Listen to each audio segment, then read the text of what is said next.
Ladies and gentlemen, I can already tell you're a very disciplined audience and community today, because it's the first time that I just do a test and everything already sort of quietens down a little bit. Usually it takes a few more effort, you know. So thank you for that. Good morning, ladies and gentlemen. A warm welcome from my side. I'm John Paul Judson. I will be your moderator this morning.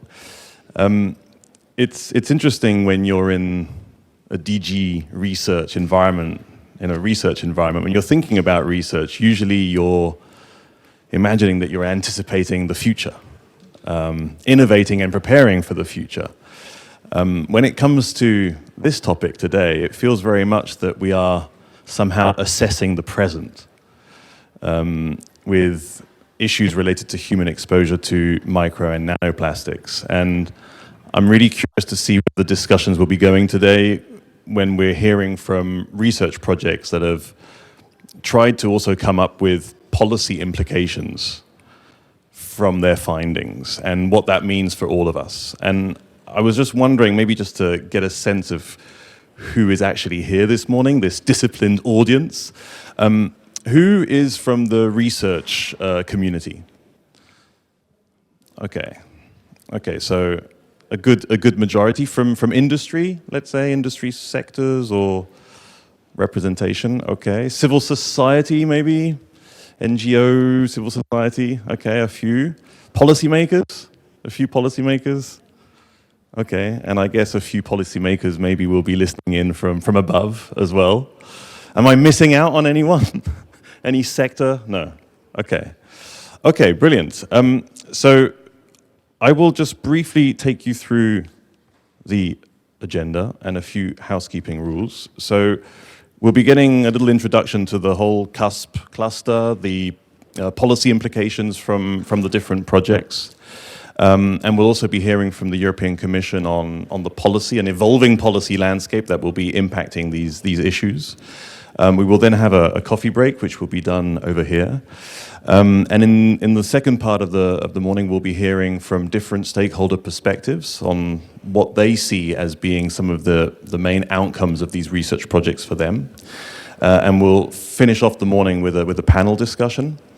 I will be also involving you as much as we can, and I hope you'll be active in that, raising lots of questions. You can connect to the Wi-Fi. There is a code here and also here on the screen. The event is being live streamed. There are a few people attending online. We'll have photographs taken, so if that's a problem for any of you, please let us know. So coffee break will be mid-morning, and afterwards you will also be invited for lunch.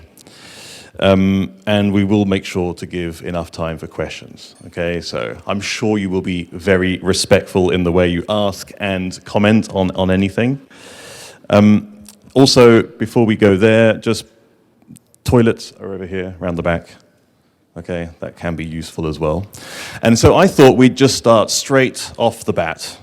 And I will invite you then to connect to Slido. You can whip out your mobile phones, get access to the QR code. I thought the best would be to ask you a question from the get-go, okay? Because I want to test the waters. No pun intended. Okay, so I then come over here. And if you're ready, we are going to launch a little poll. So, on a scale of 1 to 10, how worried should we be, we, us as humans, about human exposure to micro and nanoplastics? How worried should we be? Okay, is everyone connected? No problems? Okay, brilliant. Okay, are you ready? I still see some people trying to connect. On a scale of 1 to 10, how worried should we be about human exposure to micro and nanoplastic? Now, I know it's not the kind of most jovial question that you can have at 9:09 on a Thursday morning after a long week. 10 is the most worried. Yeah, 10 is the most worried you can possibly be. Okay. Let's see. All right. So we're on an average score of 6.8. Okay, that's interesting. So, you know, that's good, because that also means that we can see how this will evolve, okay, over the course of this event. All right, brilliant. So what I will then do, I will first like to invite Mrs. Carmen Laplaza Santos from DG RTD, because we are, after all, in DG RTD, and I would like to give Carmen the floor to give her welcome words for you all. So Carmen, please, over to you. Thank you.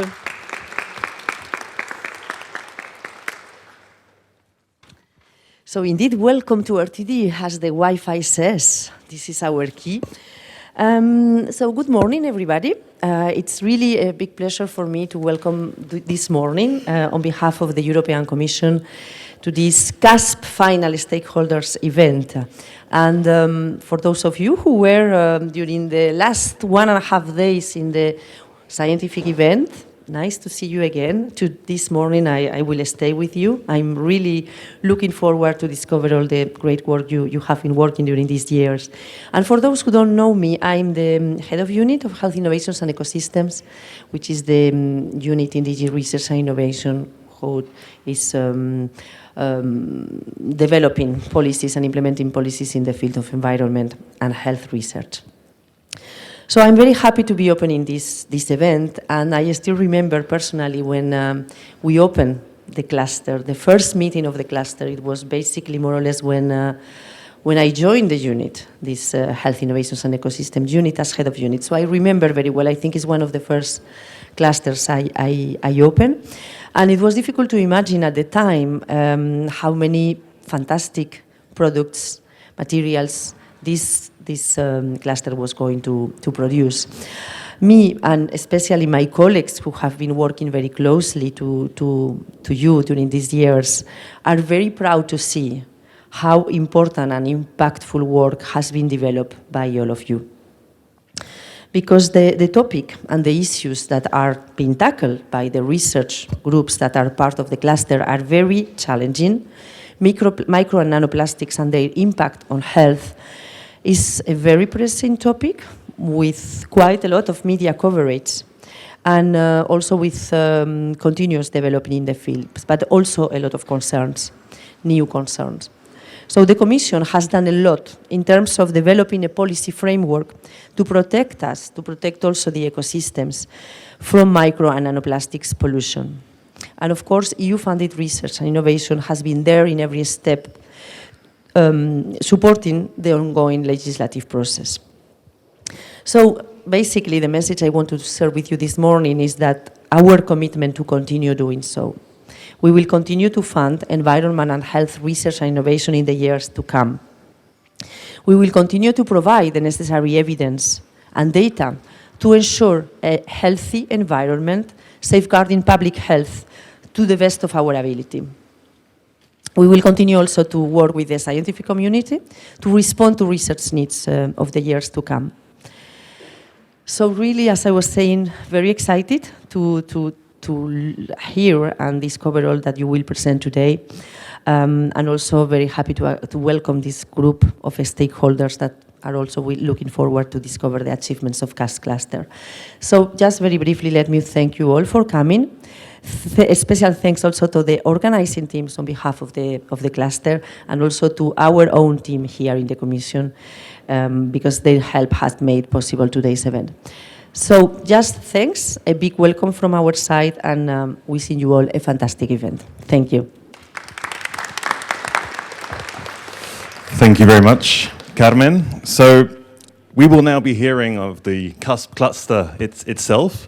I would like then to invite Mr. Rol Vermeulen. He is also from the Aurora project, but CUSP coordinator as well.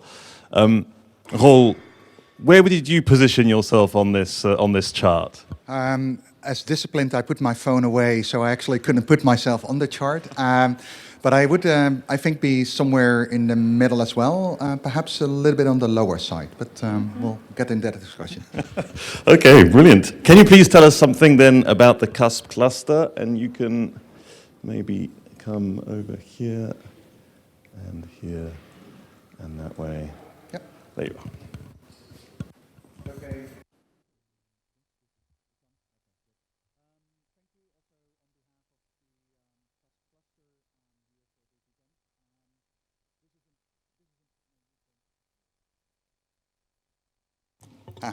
Right. Again, welcome on behalf of the CUSP cluster. This is a very important event to be here with the stakeholders today. After 2 days of scientific discussions, I think it's really important to reflect on where we stand basically with the CUSP cluster and with plastic and micro-nanoplastic research in general. I'm standing here on behalf of the older projects, and I just wanted to recognize Alba, Tanya, and Mark and Raymond, who are leading all the other projects, which have been really working very hard together to get to the point where we are. This is not the end of CUSP. I think we see it basically as the name actually is saying the beginning of a research field, and which we still will be evolving, and we will still be working together after this point in time, and some of the projects will still go on after this meeting. The issue about plastics is, of course, not a new topic. Plastics have been introduced since the 1950s, really because of their unique properties and the use that they have in many of the industrial products that we have today. But that use of plastics over time and the continuous use of plastics both in production has led also to a larger generation of plastic waste, and that actually has resulted in questions that we have about what plastics actually do, both to planetary health and to human health, and what are the consequences of that. As you may appreciate from this picture, which came from Stegman, is that the projection is that the use and production of plastics will still increase over time. And that's actually, I think, the pinnacle discussion of today is basically, okay, what do we understand from them? And is that trajectory that we actually see here in this picture a trajectory that we actually would like to change or need to change? I think that's the question that we have on the table. Of course, the additional use of plastics and therefore also the degradation products leading to micro-nanoplastics exposure has, as Jean-Paul pointed out, led to a lot of discussions within the population about, okay, what are the health effects? We are confronted every day now with more news about micro-nanoplastics being found in different ecosystems. We are confronted with scientific evidence that we detect microplastics in more and more human tissues. And really the question is, what does that actually do to health? This is really the starting point of the CUSP cluster. This was the question on the table when we put the projects together, recognizing that this is an emerging and important health issue, but with the question, okay, what are these human health effects that we can expect? Aurora, IMTOX, Plastic Heal, Plastic Fade, and Polyrisk took on that challenge to figure out how do we actually improve our analytical methods to quantify the exposure, and especially how to quantify human exposure. And we will see later today and discuss later today that the CUSP cluster has made huge advances in actually setting up new analytical techniques to measure these both in food, water, and other matrices, but also into human matrices. The second part is really then to move towards exposure assessment. If we are able to technically measure these micro-nanoplastics with different techniques, The question, if we want to understand what the impacts are on human health, then is basically what is the exposure of human populations. For that, we need to know what the micro-nanoplastics is in the different matrices or in human matrices. I think here CUSP again made great strides in moving this field forward by actually starting several human population studies, may that be in the general population, may that be in a vulnerable population when we think about children, and may that be in high exposed population when we think about exposures in the workplace.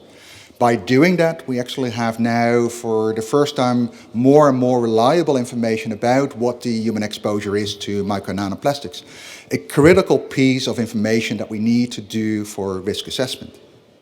And that actually brings me to the other part that is really important for the risk assessment, and that is, of course, understanding the hazard. And again, CUSP in collaboration has been able to actually develop new in vivo, in vitro technologies to understand the potential hazards that micro-nanoplastics have. These results, I think, are now informing the risk assessment. And in that, I think what the result over the last 1.5 days was that I think that these testing systems show that perhaps when we look at pristine particles, the acute effects may be not that high, only that we see them at very, very high exposures. But it leaves open a new question, and that question is basically what happens when we actually look at weathered particles, at the more real-world circumstances. And first results from the CUSP cluster actually would indicate that when we look at weathered particles, that there perhaps might be much more biological activity. This is something that we really have to follow up to better understand what the hazards are and how to actually use that in the risk assessment frameworks. On those risk assessment frameworks, CUSP has moved the needle to actually propose for the first time real risk assessment frameworks that can help basically on the material science side to understand which polymers to synthesize and what their consequences may be, to actually look at what the chances are for exposures and how that actually relates to risks. And Stefan will present in a minute much more about these risk assessment frameworks. So all in all, I think the work that collectively CUSP has done has been hugely impressive. Hugely impressive because we moved the field forward in which there were many, many unknowns.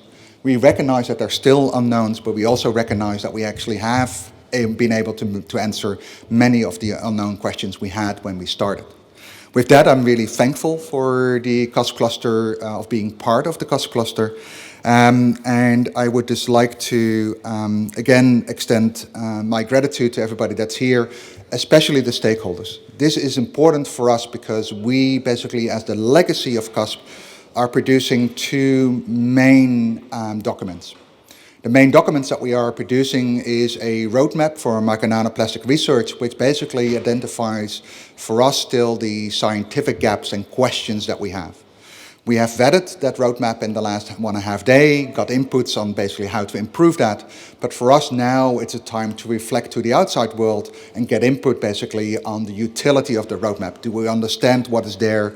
What are your priorities in that roadmap? And for us, that's really important to understand that because we are going to finalize the roadmap in May and make it public. So this is the time to give that input. The same is true that the cluster has produced 3 policy briefs, and Stefan and Alba have been really instrumental in putting those policy briefs together. And the final policy brief really is the culmination of that evidence, and it's actually going forward into these risk assessment frameworks. And again, it's really important to get the stakeholders' impressions about these risk assessment frameworks and our policy briefs to see, are they fit for purpose? Are they helping? Are they addressing the right questions that are there in society? So with that, I'm going to give it back to Jean-Paul to round off. But again, thanks, and I'm really looking forward to a very fruitful, honest, and open discussion. Thanks.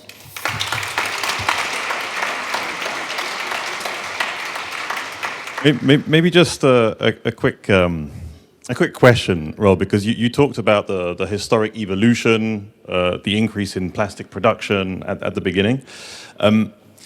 And then with the issue of detecting micro and nanoplastics. So have detection systems possibilities improved, and therefore we are now able to detect micro and nanoplastics, and therefore they would never have been detectable before, and therefore it's normal that it was a non-issue before? Or was there some kind of a lag between the detection capacity actually being there and the issue being raised? I think the issue about plastics, of course, has been raised in the 1970s. If we think from an ecological standpoint, that plastic waste has been seen as a problem. When we actually then move forward in time, where we're starting to realize that we basically have degradation of plastics that actually lead to micro nanoplastics, that is something that is basically more recent, that we are starting to understand that more, and that basically brought up the question. I think at the time that CUSP started, the analytical capacity to reliably measure micro nanoplastics was not there. We really had to figure out to make existing technology fit for purpose to actually measure these micro nanoplastics. Where for microplastics, that is slightly easier. For nanoplastics, this is still a real issue to reliably measure that. The other thing is that you have to understand the complexity of matrices, where in simpler matrices like water, it is perhaps easier to measure. And I said perhaps easier because I don't want to trivialize even how difficult that is. But when we go to human tissues, which are hugely complex, that's where the technology was not.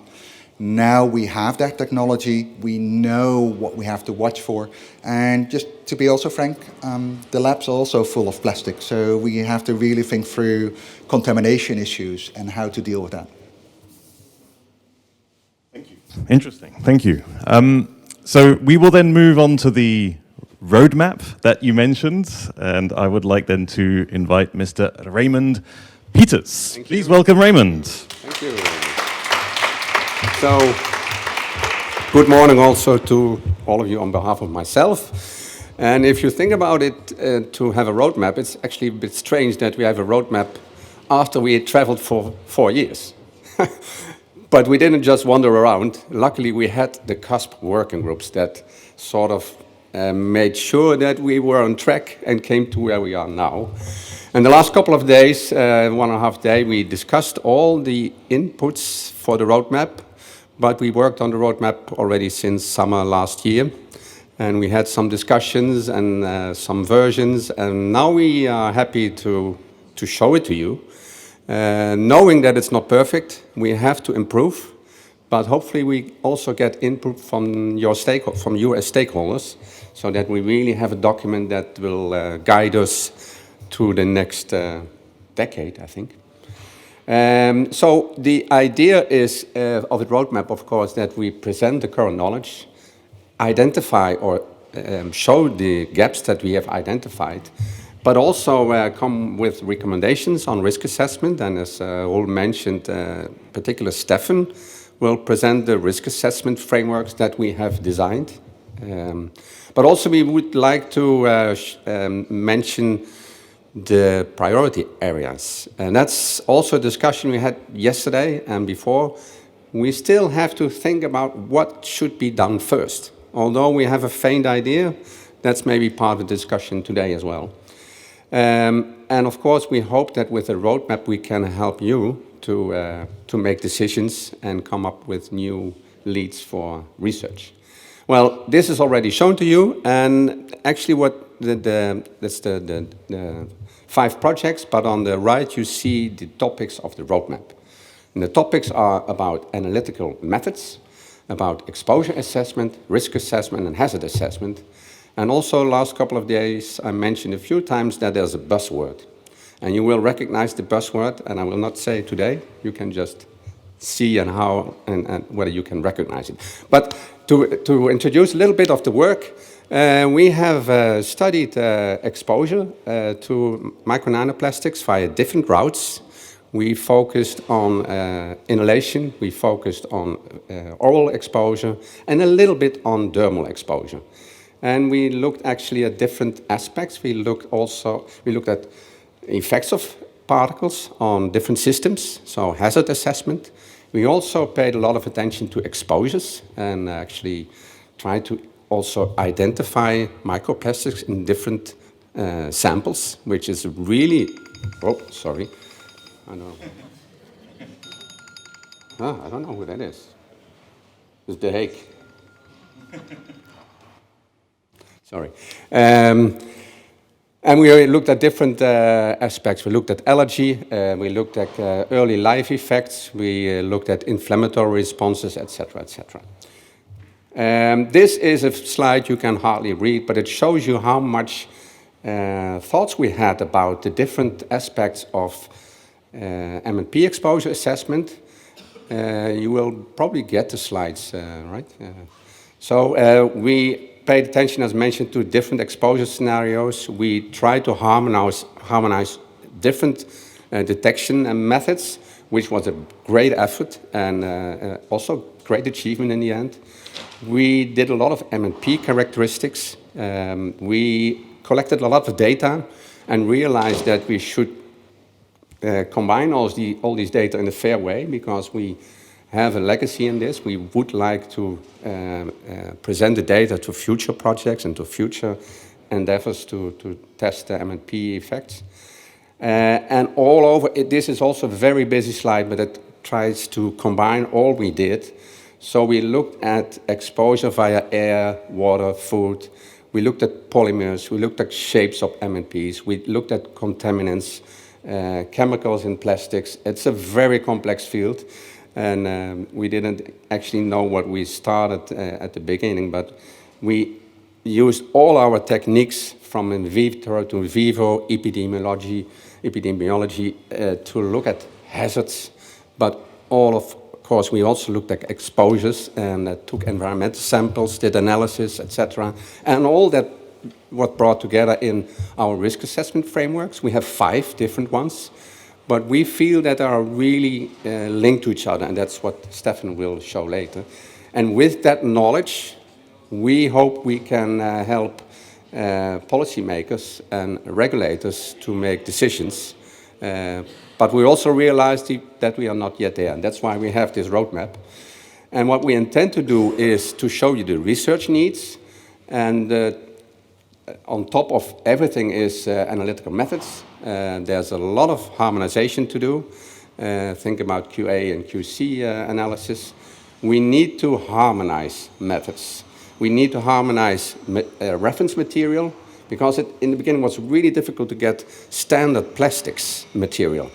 Of course, we knew we could buy polystyrene, but polystyrene is not a very important plastic, and even the ones that you buy are so well characterized, they are not really reflecting what we are exposed to. So polystyrene was easy to get, but all the other plastics, we had to make it ourselves and analyze it ourselves and make sure that we had the right size, which was really a difficult task. We also need to harmonize our testing sensitivity, and we need, of course, to do the quality controls. We have seen in the news and the scientific news in the last month that there's quite some messages about huge exposures, which we cannot really identify as well done or according to the quality control assurance guidelines. We are not yet sure about this. So let's take the different parts. So start with hazard assessment. So that's actually toxicity assessment. We had a lot of methods that we could apply, but we also knew that we had different methods, and we did it slightly different. But overall, we can compare the data. Although we may want to redo some experiments and make sure that we have exactly the same protocols. Also, the dosimetry is very difficult, because you have to realize some plastics float, some plastics sinks. How do you expose your cells in a dish where you on the bottom have your cells and you add the plastics and they float? They will never come in contact with a cell. So we had to design new methodology, and we had to see whether we can identify how many plastics reach the cells. We have been working on tiered testing approaches, so sort of guidelines how to test particles, but we're not yet there. We have ideas how to do it, but we're not yet there. We have to work on that. And of course, as Roel already said, we really need to have and test real-world MNPs and not the polystyrene that we can buy. And that is something that's a huge challenge because you can collect them or you can make them in the lab and weather them, but anyway, it will be very complex, and it is complex. And then, of course, the mode of action. We have had so much information, but still we don't know exactly how microplastics act on a living cell. So that's things we have to do. Well, the exposure assessment is, as you know, key to do risk assessment. If you have hazard and no exposure, who cares, more or less? So exposure assessment is something we really have to work on. And again, harmonized techniques is key. Harmonized techniques to analyze MNPs in real-world samples. So think about air samples, which is relatively easy, food samples, very difficult, blood samples, extremely difficult, because you have all these other components with it. So that, well, we made a lot of efforts. We know now how to analyze a little bit, but to measure particles in blood is still a very difficult thing to do. We need more human data, exposure data. So we need larger human studies. We did short-term studies, acute studies, and we did find acute effects. We don't know whether it's really serious, but we did find effects. Still have to do further analysis. What we don't have much idea about the long-term effects. So we need larger and prolonged human studies. And with that, of course, we also need biomarkers. And we have had a few, and we know what we need to measure, but it can be improved. It can be harmonized as well. And then risk assessment, of course, we need all the data to come together. We need hazard data of these key MNPs, maybe also mixtures, because we are not exposed to only one particle, we are exposed to many different particles. And also with additives, additives introduced in the plastics because we need to add it, like plasticizers, but also microbial components that can hitchhike on the particles, or the other way around, maybe particles on the microbes, because particles are really, really tiny, tinier than a virus sometimes. So we have a lot of things to investigate here. As mentioned, also biomonitoring techniques need to be further developed, and of course we need to have exposure levels in diverse settings. We all need that. Although we have accomplished a lot, these are really still gaps and research needs. And this is also very difficult to read. This is our timeline. So you can have a roadmap, you know where to drive, but you also want to know where and when you arrive. So we are now here at the beginning. So that's beginning of 25. We did the initial steps. We have worked for 3/4 of a year on the roadmap. We will finish that in May and actually publish in May. And then the work starts even. So some of us will continue a little bit, but we actually need new projects. And that's the new round of projects that will probably start somewhere in 26, hopefully. And then we could try and do all these things mentioned here. So I will not go into detail. This is actually something you can read also in the document. But in the end, we need, of course, frameworks, protocols, briefs, so that we can further work on the problem in the years to come. And I think I'll leave it with that, because it's enough. And Stefan can tell more about the policy brief there. So thank you. Thank you very much. Maybe just one question, Raymond, because this is a European-funded, well, several European-funded projects. There might be some international partners in the consortiums as well, but more generally in terms of the kind of issues that are being addressed here, and maybe other types of research efforts that are being carried out around the world, in other parts of the world, how much are you relating this roadmap to possibly other roadmaps happening in other parts of the world? How much would you say is Europe leading the way in this kind of research, trying to assess the methodologies behind assessing the impacts of micro and nanoplastics? It's a very good question. I think we, with what we have done the last 4 years with these 5 projects, I think we're quite ahead of the rest of the world. There's some work done in the US, where we don't know what happens in the future with the new government over there. We had some good connections with Asian groups, in Korea in particular, and I just talked to Hubert about this. So there's quite some activities there. But I think, this week I also have a meeting with Australian researchers, so they also have some activities, but they really look at us. What are you doing? Can we join you in these efforts? So I think we are quite on a good shape in Europe. Also maybe because of the Green Deal, etc. I mean, there's quite some attention for environment in Europe, right?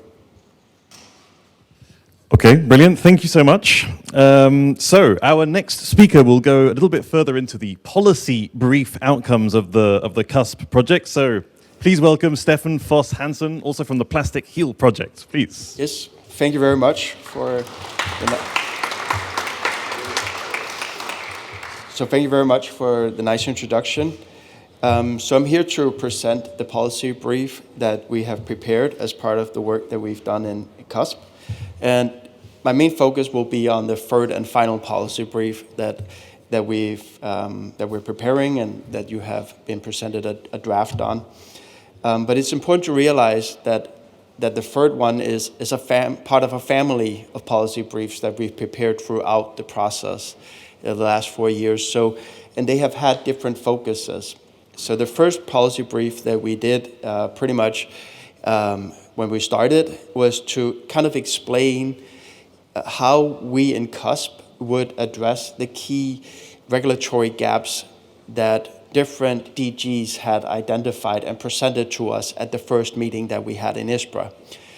The second policy brief tried to explain midway what the key findings were of the work that we had done 2 years into the project and how that had helped fulfill many of the research gaps that were alluded to us in the first meeting.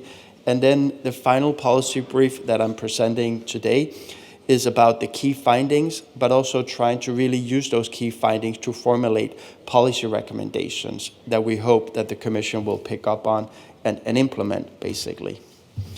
So in one slide, here is policy brief number 1. Basically, it introduces the CUSP. It introduces the different projects of CUSP.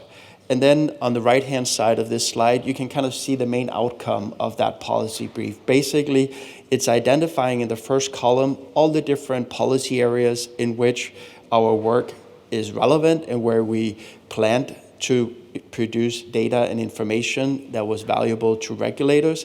And then in the second column of this table, you can kind of see our initial explanation of which kind of data we would generate and how that could be helpful in different areas of policy.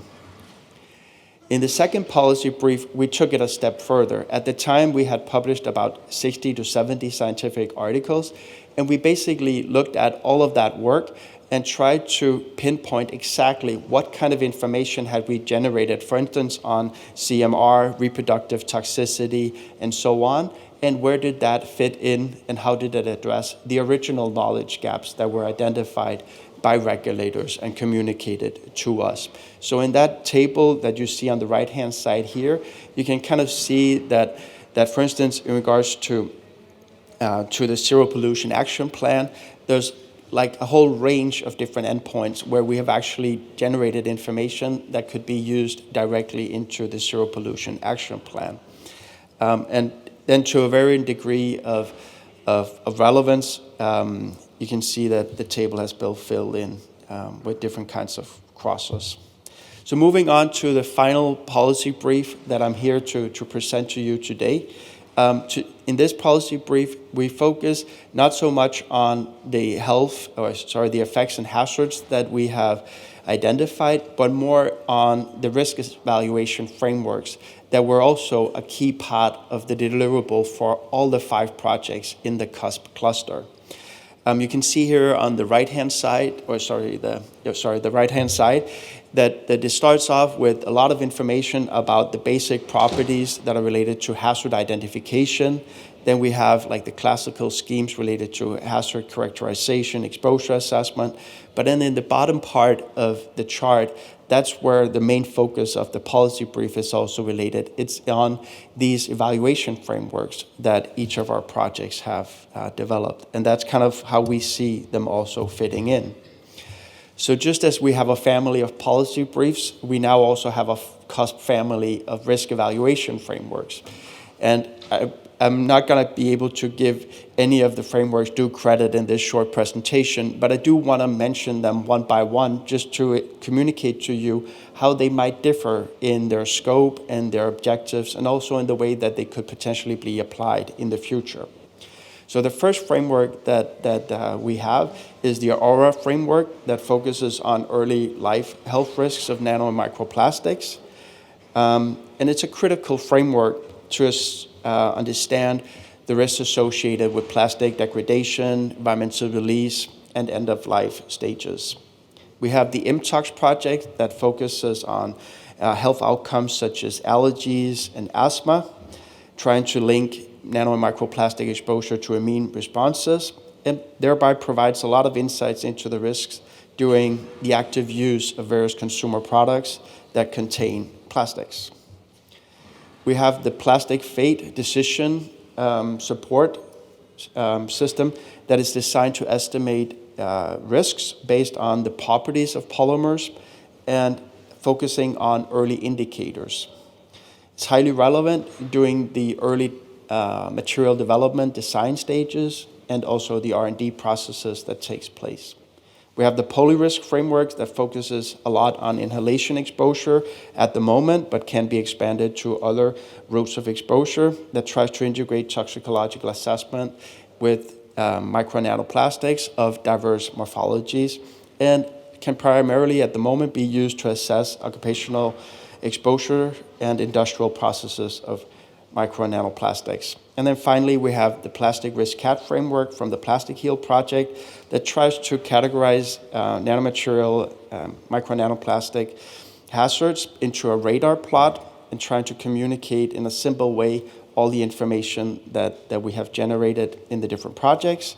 And the focus here is on estimating the long-term exposure of nano and microplastics and what their health impacts might be.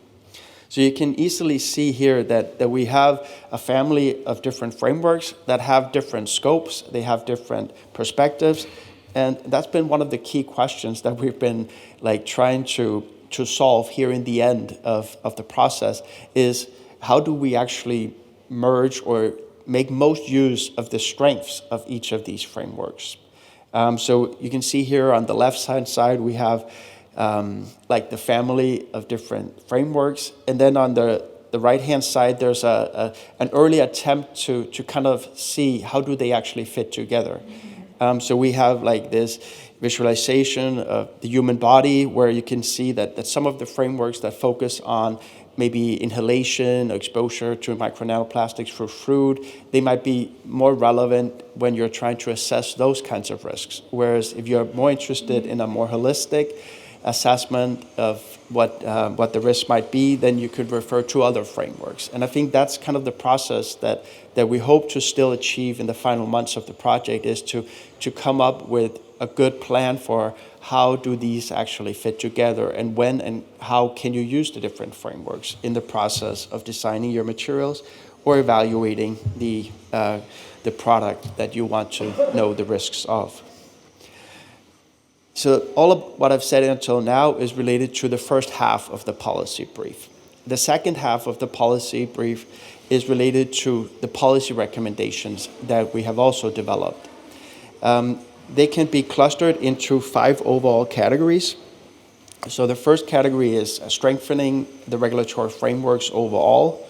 The second one is related to enhancing standards and certification practices. The third one is advancing research and innovation. The fourth one is initiating public health and awareness. And the final one is adopting precautionary measures. I will not have time to go into each of them, but I do want to highlight 3 out of the 5, because I do think that we do have time for that.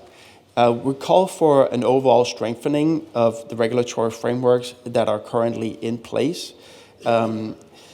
We call for regulatory measures to develop harmonized definition and standard methods for detecting and quantifying micro and nanoplastics. We would very much like to have a better integration of risk assessment frameworks that are relevant for micro and nanoplastics into existing regulatory regulations, directives such as REACH, the Drinking Water Directive, and so on. We don't believe that the current way of risk assessing chemicals is appropriate when it comes to micro and nanoplastics, and that has to be addressed. We call for the expansion of the scope of, for instance, the Single-Use Plastic Directive to include broader restrictions of microplastics that come from consumer products that degrade over time or that are well known to release large amounts of micro and nanoplastics. We would also urge that continuous investment or further investment in research and innovation in regards to studying the health impacts of micro and nanoplastics. It's hard to find a researcher that does not always have ideas about further funding. But in this case, we actually mean it. Like, we do identify very serious knowledge gaps that really have to be addressed before we can say anything meaningful about what the risks are of micro and nanoplastics. Funding of long-term studies was mentioned already by Raymond. We need those to assess the dose-response relationships and also to assess the chronic health effects of micro and nanoplastics. We need further investigation into the diversity of micro and nanoplastics. Like 95.5% of all the studies are out there on spherical polystyrene, which is basically not used by industry at all. So all the studies that we have can only give us one part of the picture, and we don't know what the other parts of the picture looks like. We need development of advanced analytical methods to track micro and nanoplastics, which was also mentioned earlier. The final sets of recommendations revolve around the adoption of precautionary measures. Here we think that micro and nanoplastic particles in products should be restricted if safer alternatives exist. That's very much along the lines of the essential use concepts that is currently being developed or discussed in the EU. We would like to have established guidelines on how to limit micro and nanoparticle exposure via food and water, prioritizing vulnerable groups such as children, pregnant women, and so on. We would like to have initiatives that incentivize industry to adopt best practices that prevent the release of micro and nanoplastics throughout the life cycle of their products, from design to disposal. And then finally, we would urge that there's an enhancement of monitoring and reporting systems that enable us to track micro and nanoplastics levels at critical exposure pathways. So there you have it. Thank you very much for your attention, and look forward to discussing the policy brief with you. Thank you very much. Thanks a lot, Stefan. Sorry, I mean, there's lots of questions in my mind, so I'm going to try and limit to at least just one. Sure. You mentioned one recommendation, which is pretty strong, right, on expanding the scope of the Single-Use Plastics Directive to include maybe further types of products there. Let's say that the logic of the Single-Use Plastics Directive would have been largely based around litter and removing litter, less in terms of exposure or release of micro and nanoplastics. I don't think that was the logic of identifying necessarily the 10 or 12 products that it identified. When you're talking about products that would be restricted based on their likelihood of creating an exposure to micro and nanoplastics, would you have any specific product in mind that is currently not included in the Single-Use Plastics Directive, and that you would say this would be an example of such a product? I think examples that we have discussed a lot is textiles, tires, and paints. Like, that's where we see a lot of release of micro and nanoplastics throughout the use phase. And we need to address those. We need to turn off the tap And I think that's where we would urge for strengthening regulatory frameworks that really does that. And one thing is, of course, to do a wonderful piece of legislation, but it also has to be enforced. And I think that's where a lot of the great work that you have done at the Commission sometimes falls a little bit flat, at least when you look at it from an academic point of view, is that this enforcement is not really being picked up on. So that's another, it's not mentioned here, and maybe I'm talking a little bit in uncharted territory, but that's what I would really like to see. I mean, it's just, I think, interesting to see exactly what kind of examples you have in mind. You know, that's definitely one thing. And the other question that triggered me a bit was the presence of micro and nano plastics as a kind of material. If you go, I think to the third set of policy recommendations, you know. Yeah, over here. So restricting MNPs in products where safer alternatives exist. Just a very basic question. I mean, would you imagine MNPs in products other than in plastics? Or is this necessarily a plastic product where you will find micro and nanoplastics? So when you're saying restricting MNPs in products where safer alternatives exist, are you effectively saying restricting plastic? Or could you be saying something that's broader than that, because you could find it in other types of materials as well? Yeah, I'm just thinking of if you have a product where you're adding, let's say, micro and nanoplastics back in the day when you had intentionally added microplastics, where that was allowed, and you knew that there was a safer alternative around, then the fact that there's a safer alternative around in itself should be enough to say, okay, then we're not going to have that use of nano and microplastics. Does that answer your question? Okay, I mean, I guess it's just a question of the use of, so specifically introducing micro and nanoplastics into a product. That's what you're referring to, as opposed to the exposure of a product to plastic, and therefore potentially having within it micro and nanoplastics. Right? Am I making sense? There is a slight difference there. Yeah, I'm looking at some of the other experts here to help me out. Yeah, for sure. No, I think your first statement is where basically we were thinking of.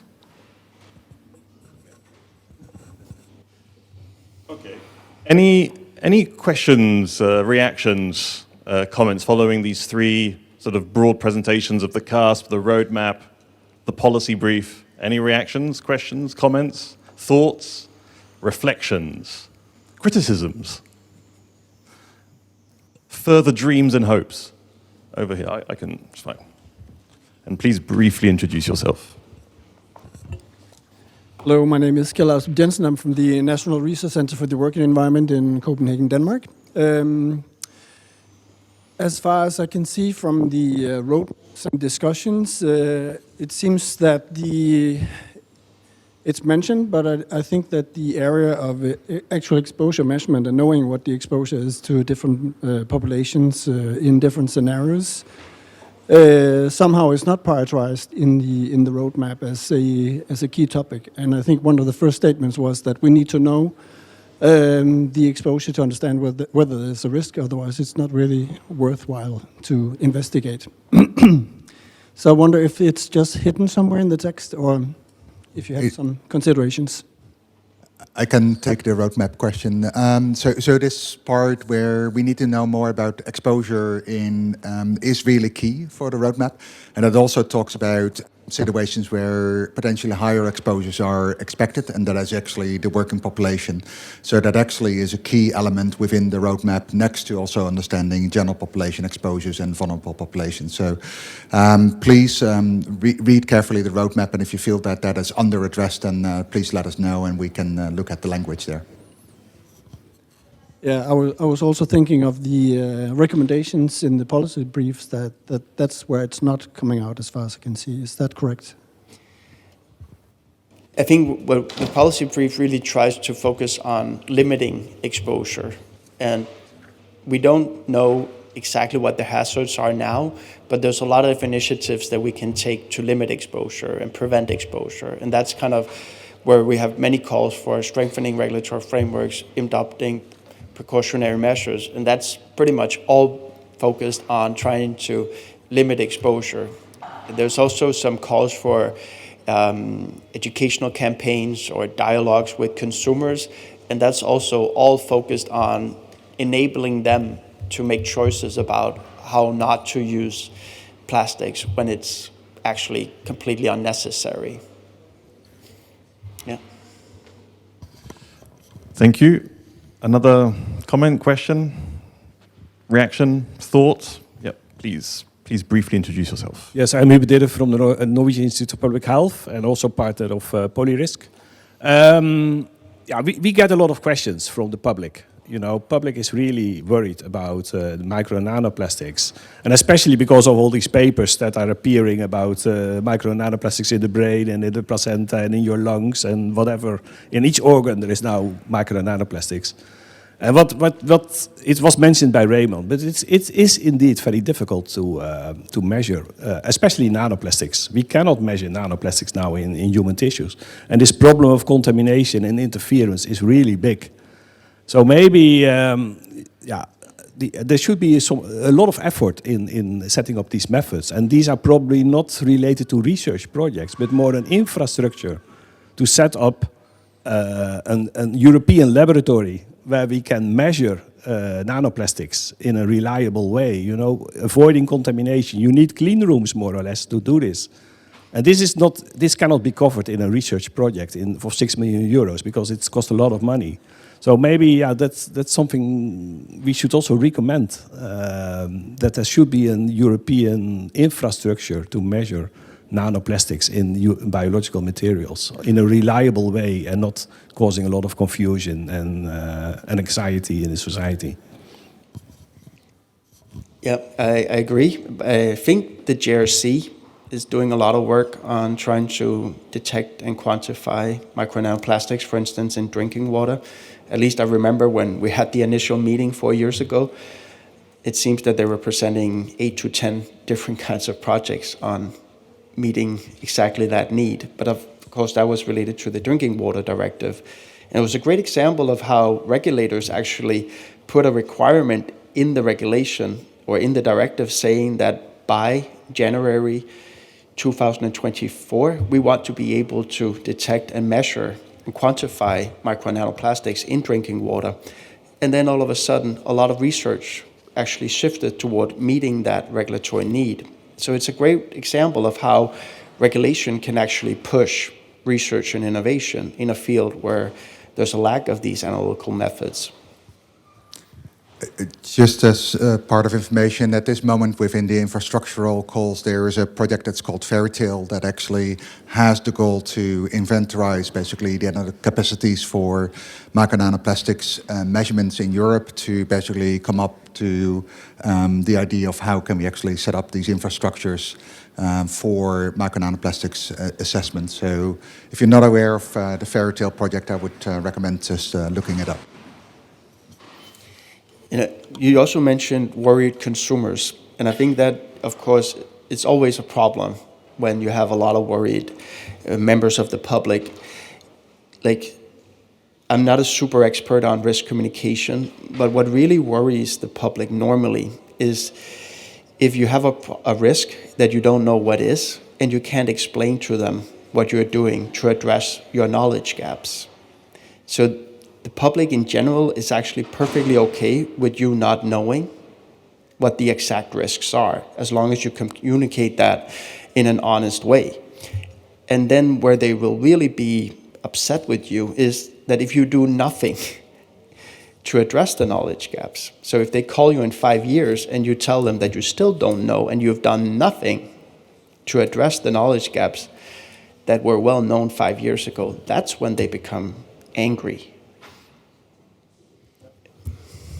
Okay, thank you very much, Stefan, for that. So please, you can take a seat. Thank you. And before people get too angry, we do have some policies in place and some policies evolving. as well. So we will now be hearing from that. We will start then with Mr. Pavlos Muratidis from DG Environment. Please welcome Pavlos.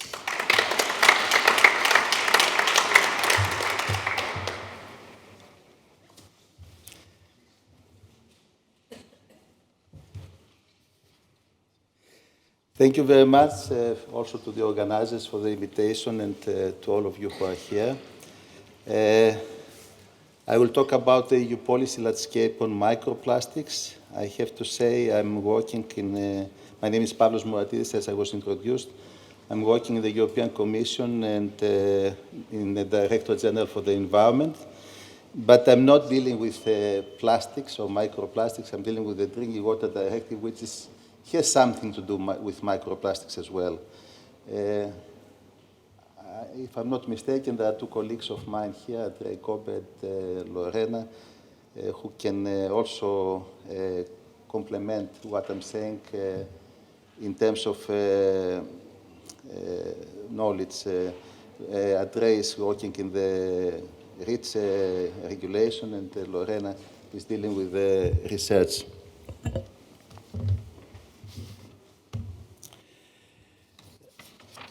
So I would like to, in a nutshell, say that we divide the policy initiatives in two broad categories.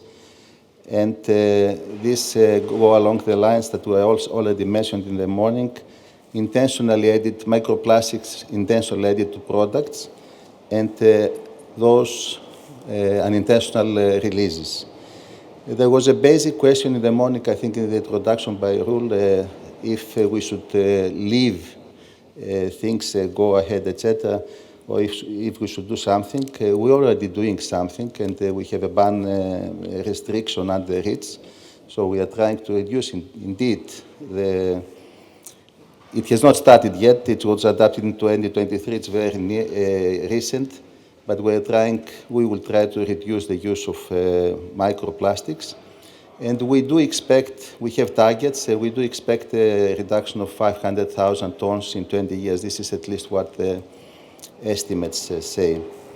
And when it comes to the unintentional releases, we have estimated this in 700,000 up to 1.6 million tons per year. And in the Zero Pollution Action Plan, we also set a target of 30% reduction of microplastic releases by 2030. So there's an overall target for both of these types of releases. So when it comes to the quantities,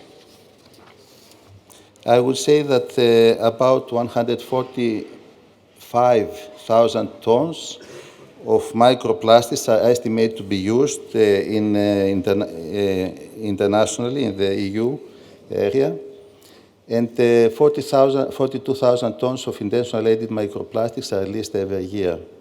You can see here a split of different, let's say, uses. Artificial sport turf is a main use, agriculture, cosmetics, detergents. So you can see all these intentionally added microplastics by sector. And of course, the measures have to target according to the sectors where we have the major releases.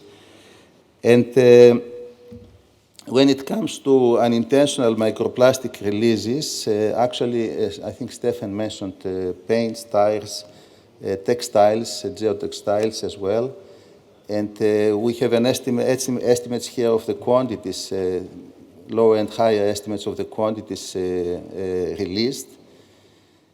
As you can see, the paints is the major source. Tires is also an important source. And pellets is also quite important. But we are also doing something in textiles and geotextiles, as you will hear later on. Now, there's plastic pellet losses. Sorry. I think it's fine. Plastic pellet losses, and there's about there's an estimate of about between 2,100 and 7,300 truckloads of pellets were lost in the environment in 2019, and we estimate this goes on each year. And I will mention later on that we will try to address this as well in legislation, in fact. And I would like to go to an overview of, let's say, the policies landscape, starting with the Marine Strategy Framework Directive. It's one of the earliest. This is what this is not a complete exhaustive list, I have to say. You will see some things are missing here, but I have focused only on the last 5 years, as you can see here. The only reason I mentioned the Marine Strategy Framework Directive is because it was adopted very early in 2008, and it included provisions on microplastics as an aspect to be measured. And there are also some harmonized methods to monitoring marine litter. So the focus there was on marine litter, including plastic litter and microplastics. And this is actually now going to be revised in the next couple of years, we plan at least. And of course, this will be strengthened there. I think the main activity on microplastics started in 2018. The focus was placed with the European strategy on plastics in a circular economy. And somebody mentioned the single-use plastics directive in 2019, where specific plastic materials, everybody knows.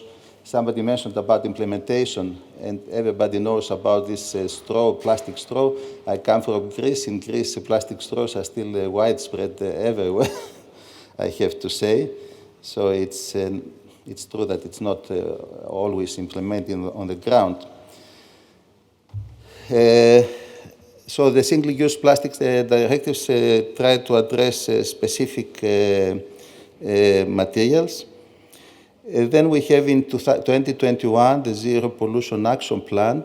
I mentioned there the 30% target on microplastics which was set. The target goes to 2030. I think base year was 2016, if I'm not mistaken. And we are monitoring progress on this. So this is an overall target. This is a policy document. This is not legislation. But there is legislation coming under the European Green Deal that, of course, will try to achieve this target. Then we have the REACH restriction on microplastic, which was adopted in 2023 under the REACH regulation. We will talk a bit later on that. And there is actually a proposal by the Commission, which came out in the end of 2023, about preventing plastic pellet losses. This is what I mentioned before. This is still under negotiation in trialogues, so we cannot talk a lot about it.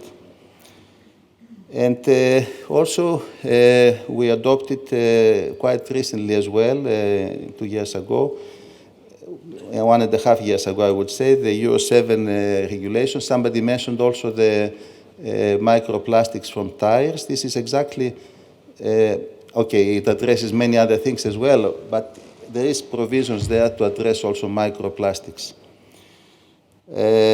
It will set tire abrasion limits when it comes into effect. There was also a discussion about the Drinking Water Directive. We have indeed adopted a methodology for measuring microplastics, and JRC worked on that, and maybe it presented in previous meetings. I have to say that I have not followed the project very closely, so I'm not very familiar with what was presented by my colleagues. But recently we adopted a delegated decision under the Drinking Water Directive on microplastic, on methodologies for measuring microplastics. And this is something we may take forward, of course, but as you understand, there are still practical issues on implementing this on the ground. And there is also quite recently, in the end of 2024, the revised Urban Wastewater Treatment Directive, which also includes corresponding provisions on monitoring microplastics. So there will be a lot of needs for standardization, as you realize, and I can only agree with the conclusions with these policy briefs. Now, in maybe just two of the legislations which address microplastics specifically, it's the REACH regulation, which covers synthetic solid polymers in particle form. The dimensions are below 5 millimeters or 15 millimeters for fibers, and nanoparticles. And there are certain exclusions, for example, natural polymers, not chemically modified, degradable polymers, soluble polymers, and polymers without carbon atoms. This was adopted in end of 2023, and I'm not sure, but I think it will enter into force in 2027. Yes, okay. I mean, it entered into force already. Oh, yes, into effect, yeah. For 12 years. Okay. Thanks, Andrea.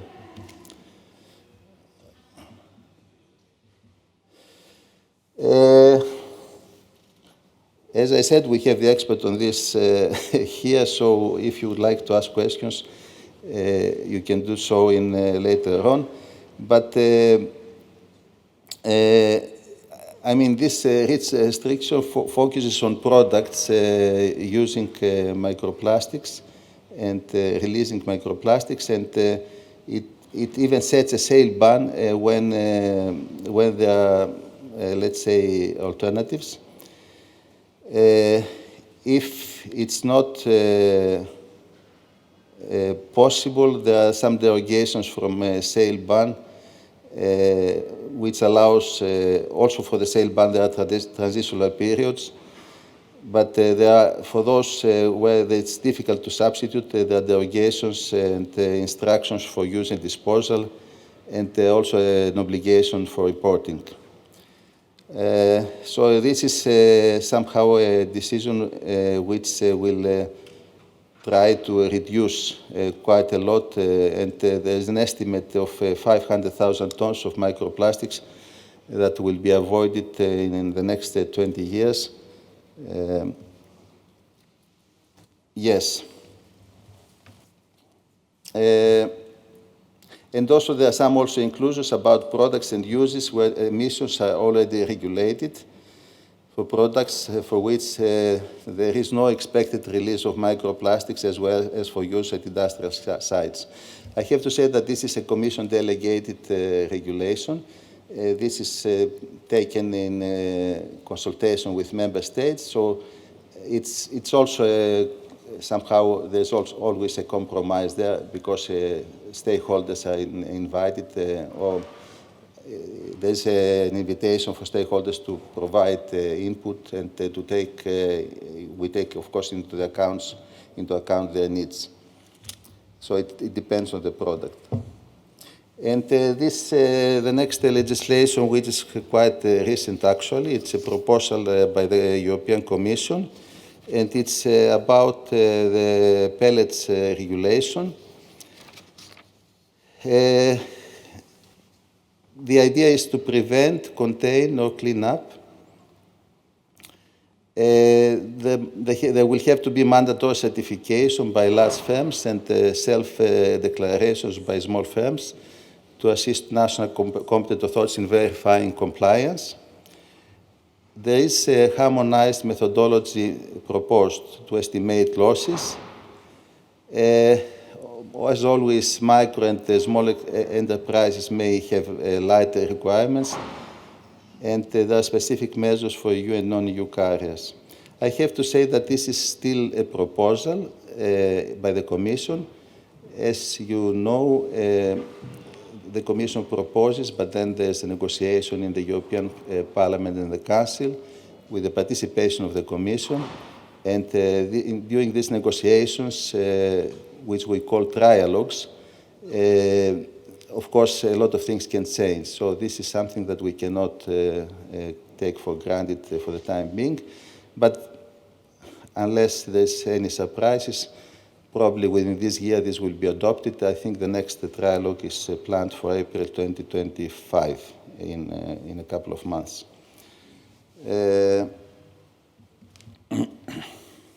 I mentioned that here, I have to say that this text here provides also the link, so if you get the presentation, you will be able to go directly to the legislation. The Euro 7 regulation is about tires, as we mentioned before. It's about microplastics and abrasion limits. This is quite new. As I said, abrasion limits will be set by September 2025.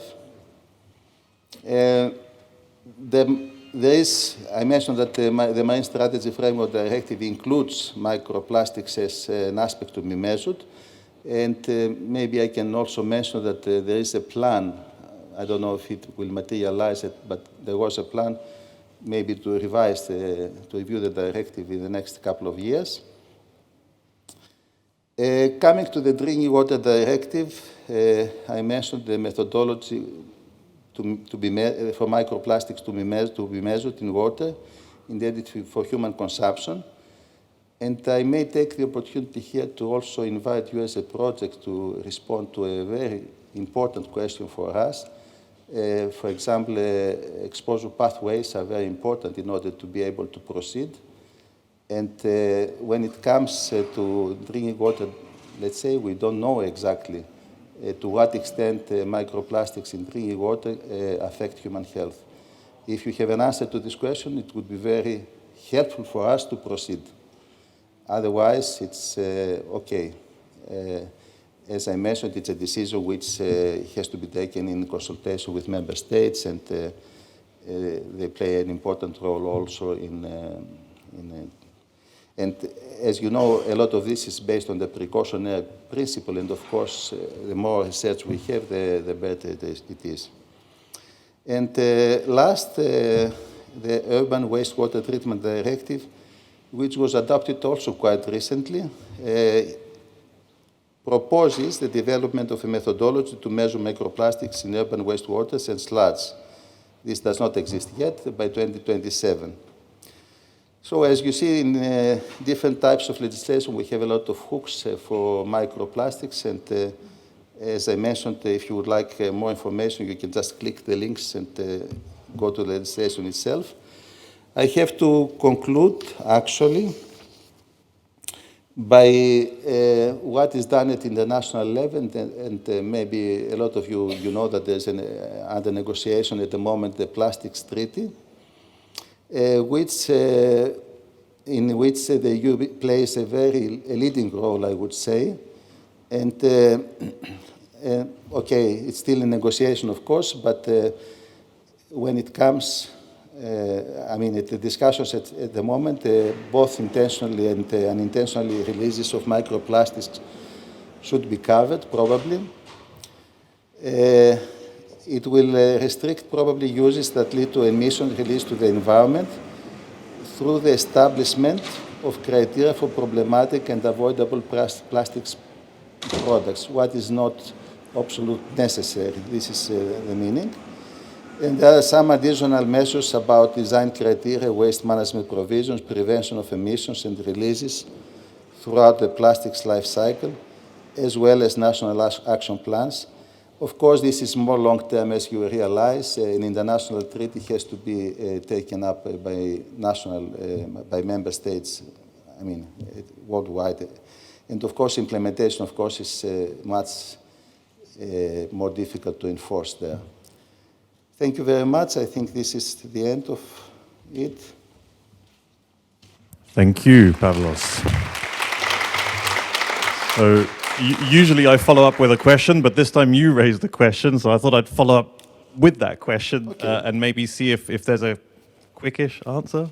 Is drinking water an exposure pathway that can cause problems in terms of consumption of micro and nanoplastics? Would anyone want to try and give Yes, very shortly, we did try to do an exposure scenario with drinking water. And actually we did it, the plan was to do that in Norway. But when we analyzed the drinking water bottles that were available commercially in Norway, we didn't find much on microplastics. We couldn't analyze nanoplastics yet, but if you would do the calculation in fresh drinking water bottles, it may not be a problem. But if they tear, so if you, then maybe that increases. But we didn't test that. What's in drinking water in general, we don't know. Yeah, actually, we would like to have even quantitative data on that. And this Published soon on drinking water. I mean, the publication is almost done. Okay. Just to explain a bit, there's a legislation, this is a directive, and we adopt a secondary legislation, so it's a Commission decision, in fact. But as I mentioned, we consult member states, so we need convincing, and of course there is impact assessments, not maybe an impact assessment, but of course we have to justify what we are doing. So in order to take this decision, we have to have this data. It's just a short comment for your information. I know the Danish EPA had funded a couple of years ago studies trying to investigate the presence of micro nanoplastics in drinking water from taps in Denmark, and I can send the report to André so that you can have that. Yeah, that would be nice. Thank you very much. And maybe I can mention also, because you raised a question before about who is behind and who is advanced in this field. I think in the States, in California, they have this kind of research done and legislation even. Not at the federal states, but at the state level.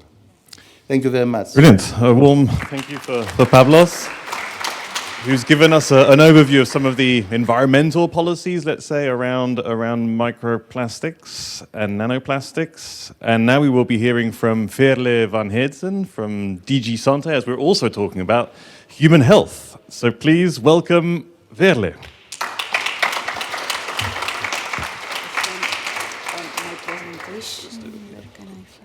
Okay, thank you. You can click through. Great.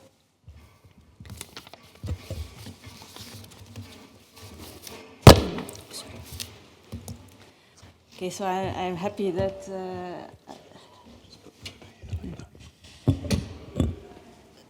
I have been invited to attend this very interesting event, and I would like to give you. Maybe just give it a little bit, like if we move this like that. Yeah, that would be better. Okay, I'm very happy to be here today at this very interesting event, and I would like to give you a presentation on the state of play of the activities of DG Sante of the European Commission on micro and nanoplastics in food, including regulatory aspects. So these are the food safety regulations, contaminants in food, and also on food contact materials. So in my presentation, I will explain to you the findings of the European Food Safety Authority from 2016 on the presence of micro and nanoplastics in food. I will also explain the conclusions of the colloquium of the European Food Safety Authority of 2021 on this topic. Then I will explain to you how the regulatory framework on contaminants in food works and which existing rules we already have in place for food contact materials. I will end my presentation with listing which information would be needed for DG Sante to be able to regulate micro and nanoplastics in food and in food contact materials. So I will start with the report from 2016 that was drafted by the European Food Safety Authority on micro and nanoplastics in food. Well, at the time, EFSA concluded, first of all, that the definitions of micro and nanoplastics were not universally harmonized, which makes it difficult to compare research studies. Furthermore, it concluded that for microplastics, so, the analysis of microplastics in food, some methods were available, but they were limited and also not harmonized. At the time, also no methods were available for the detection and quantification of nanoplastics in food. Now, for being able to assess the consumer exposure to micro and nanoplastics from food, first of all, you need occurrence data for MNPs in food. For microplastics in food, limited occurrence data were available. So some data were available for microplastics in fish, seafood, beer, honey, salt, and also some information was available for drinking water, but the information was limited. And no data were available for nanoplastics in food. So because these occurrence data were lacking, EFSA was not able to carry out a consumer exposure assessment to micro and nanoplastics from food. EFSA also tried to assess the toxicity of microplastics. So first of all, microplastics are vectors of chemical and metal contamination. So to their surface, they can absorb additives, certain persistent organic pollutants, and also heavy metals. We have some information available on these additives and contaminants that are on the surface of microplastics, but also the information was limited. Nevertheless, EFSA tried to carry out a very conservative assessment on to what extent these additives and contaminants from microplastics would contribute to the total exposure of humans to these additives and contaminants. And EFSA concluded that the contribution from microplastics was very small in comparison to the total exposure. Furthermore, EFSA also concluded that microplastics can be vectors of microbiological contamination.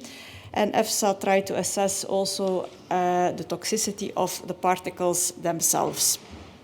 So EFSA tried to assess how these particles are absorbed in the human body, how they are distributed in the human body to the different organs, and how they are excreted. But EFSA came here to the conclusion that also here the data were very limited. Also, EFSA noted lacking knowledge on the effects of the microplastics on the different parts of the human bodies, including on the gastrointestinal tract. So the lack of the toxicological data also hampered further the carrying out of the risk assessment. For nanoplastics, there we know that nanomaterials can enter human cells. We know that some engineered nanomaterials have adverse human health effects, but also here not enough studies were available to allow carrying out a consumer risk assessment.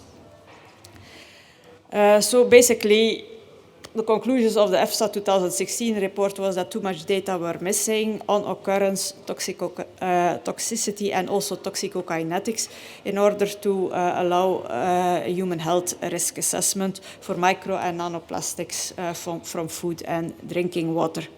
And in this report, EFSA lists all the data gaps that need to be filled in order to allow this risk assessment.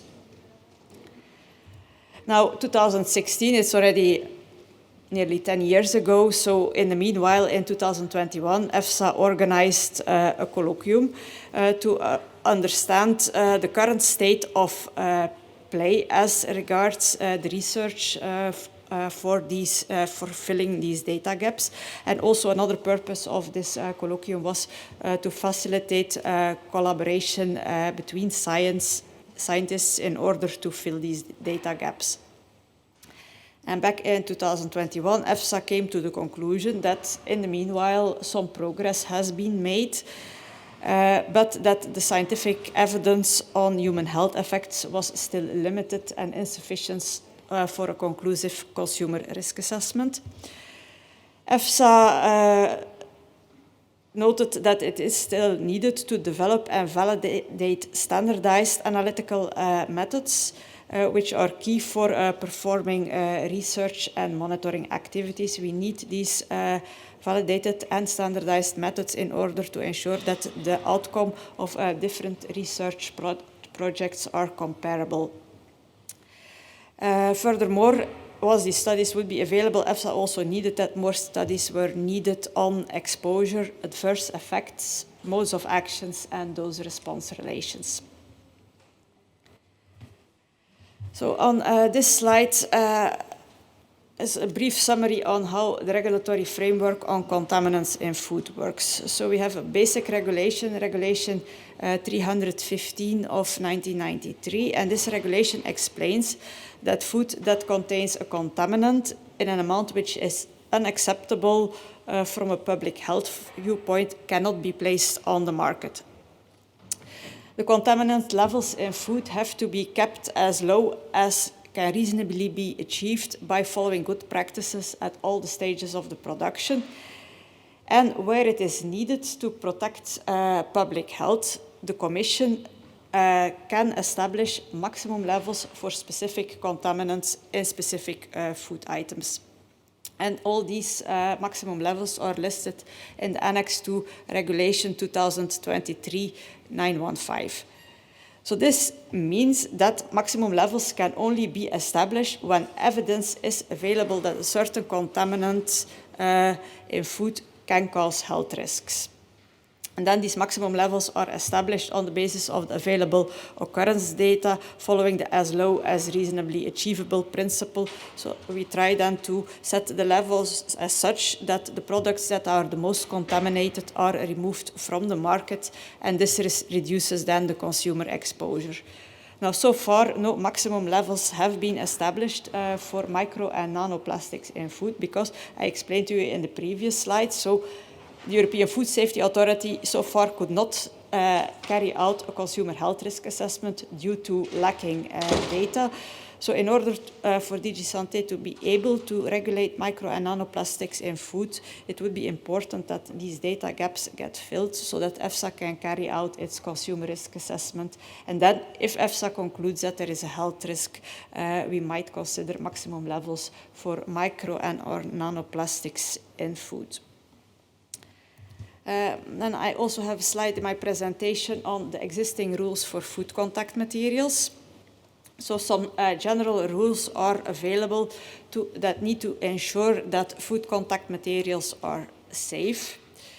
There are provisions that state that food contact materials should not transfer their constituents into food in quantities that could endanger human health.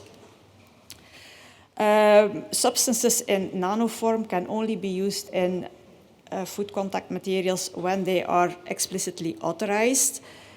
And then there is a very general overall migration limit for the transfer of substances from food contact materials to food. So this cannot be higher than 10 milligrams per square decimeter of food contact surface.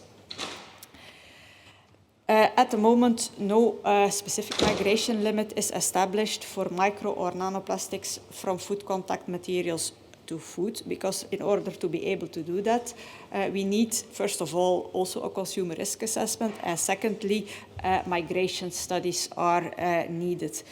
For this purpose, currently a project is ongoing of the European Food Safety Authority, which investigates the release of micro and nanoplastics from food contact materials during their use, and this project will also include recycled materials. So then I come to the last slides of my presentation. What would DG Santé need in order to be able to regulate micro and nanoplastics in food and also in food contact materials? Well, first of all, we need occurrence data. in order to allow EFSA to carry out an exposure assessment. And we need more information on the risks to human health, so on the chemical and microbiological risks of absorbed chemicals and microorganisms, and also on the risks of the particles themselves. For regulating migration from food contact materials to food, migration studies would be needed. So, in summary, we know that we are very much aware of the concerns of the general public on micro and nanoplastics in food. But the current regulatory framework for contaminants in food and also food contact materials so far does not allow us to regulate them because we have no proof of their toxicity. So at this stage it would be preliminary to regulate them.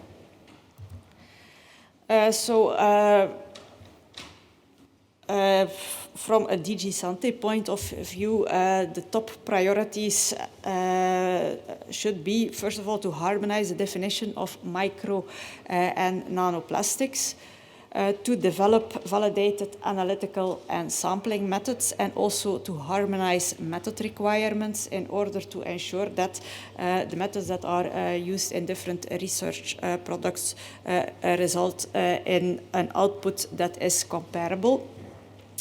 And once these methods are available, work can be started or continued on toxicological and toxicokinetic studies, gathering occurrence data in food, identifying the sources of micro and nanoplastics in food, developing good practices to mitigate micro and nanoplastics in food, and also migration studies from food contact materials to food. So I have already learned that under this CUSP-Research cluster, a lot of work has been done on the data gaps that are also listed in my presentation.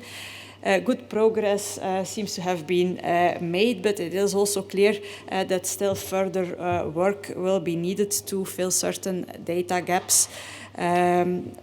For example, more studies on the methods for analyzing micro and nanoplastics in food, the collection of occurrence data for food, and also more information on in vivo toxicity.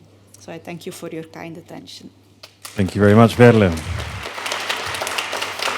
So if I understand correctly, then the answer to the very first poll question, how worried should we be about human exposure to micro and nanoplastics? If EFSA was in the room, they would say somewhere like 1, in principle. Like no, today, let's say the official, position is that we should not be worried until further data is submitted.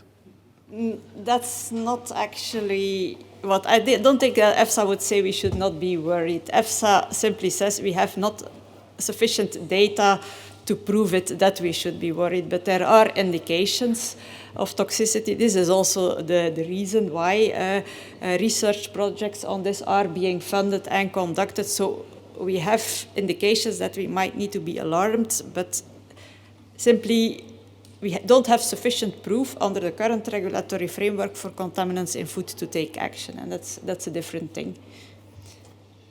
Okay, brilliant. We have a question at the back. Yeah, please briefly introduce yourself. Yes, my name is Jan Wendel. I work at DGRTD. We work on cancer. I'm a bit surprised that we have so little progress since 2016. So what is JRC doing on microplastics and nanoplastics? Because I know they are working on it, and I don't see anywhere the word industry. So I'm a bit surprised that what are the other DGs doing on this very important health issue? It seems to be very clear from the data that it's an important health issue. Thank you. That's something you can... I know that... it's a kind of general question, I guess, to almost all the other Commission colleagues as well. Yes. I know GRC is working on reference materials. They are also working on analytical methods.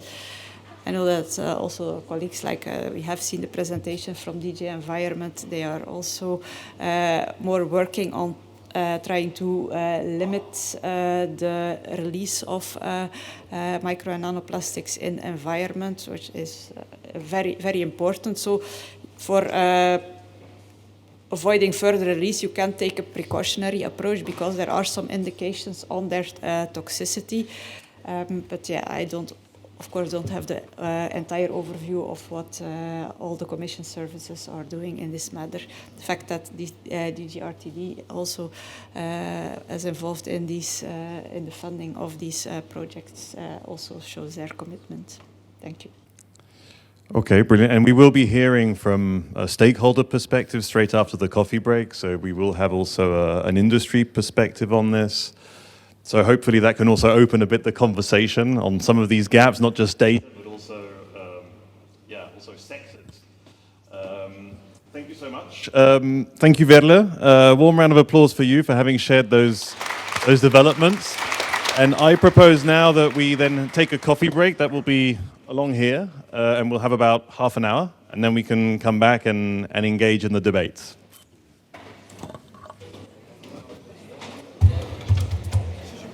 Yes, one question that I had based on this presentation, she talks about recently achieved goals, and how that actually relates to the precautionary principles is not clear. So this based on our goes really away if we do the current standards.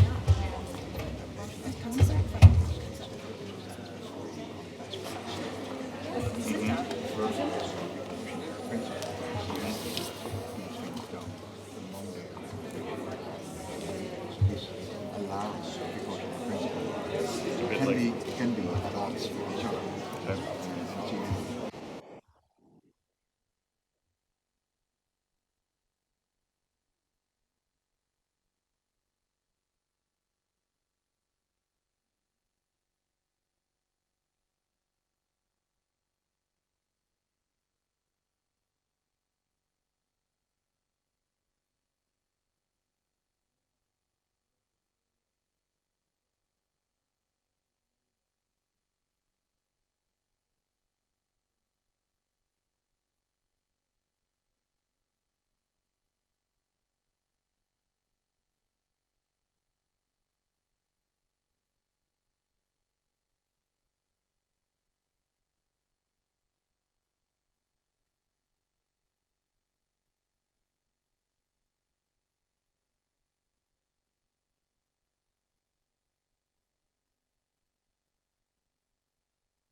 Okay, please take a seat.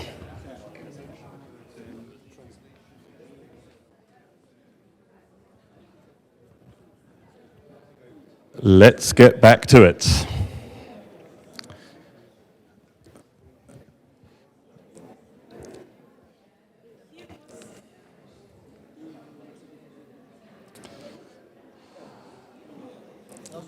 So, as you gradually get back to your seats, I will invite you to whip out your phones once again. I would like to flip the question that we had this morning over the other way around. Now, this has been hinted to me by a colleague in the room, Alba. Where is Alba? Where's Alba? Alba's over here. So she hinted that, you know, worrying is one thing and being confident is another. So we thought we'd flip the question around and ask you whether, on a scale of 1 to 10, how confident should we be that we are safe from exposure to micro and nanoplastics? How confident should we be that we are safe? So if you're very confident that we are safe, okay, you would put 10. If you are not confident that we are safe, you would put 1. Okay? So we're just testing whether confidence and anxiety are opposites or not. Can an anxious person be confident, and can a confident person be anxious? In other words, how confident should we be that we are safe from exposure to micro and nanoplastics? So if you're 1, it means you're not very confident. If you're 10, it means that you're very confident that we're completely safe from exposure to micro and nanoplastics. Can you get yeah, you're getting it? So 10, you're very confident that we're safe. Yes, no problem. Let's ingest micro and nanoplastics. Let's go for it, okay? 1, you're a bit like, I'm not that confident, you know? Micro and nanoplastics, get away from me.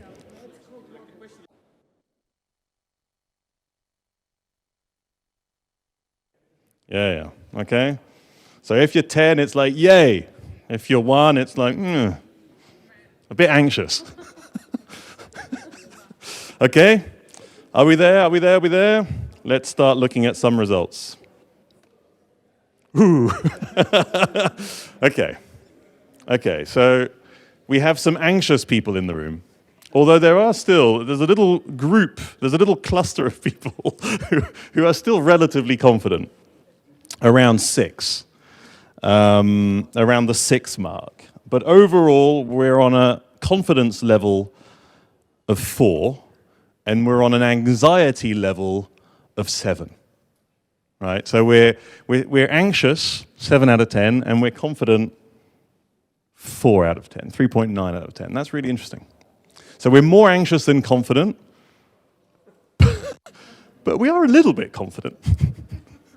It reminds me of the interview with the guy from Monsanto on the Roundup, you know, and they're like, well, do you want to drink that? And he was like, yeah, no problem, I can drink this. Anyway, okay, brilliant. Thank you. Interesting. This is all interesting information, and we will now go deeper into the confidence aspects and the anxiety aspects with different stakeholder perspectives.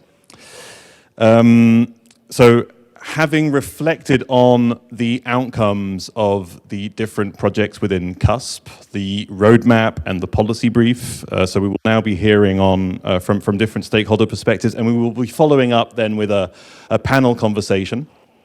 So first up is Dorota Napierska from Zero Waste Europe. Please, Dorota, over to you. Here.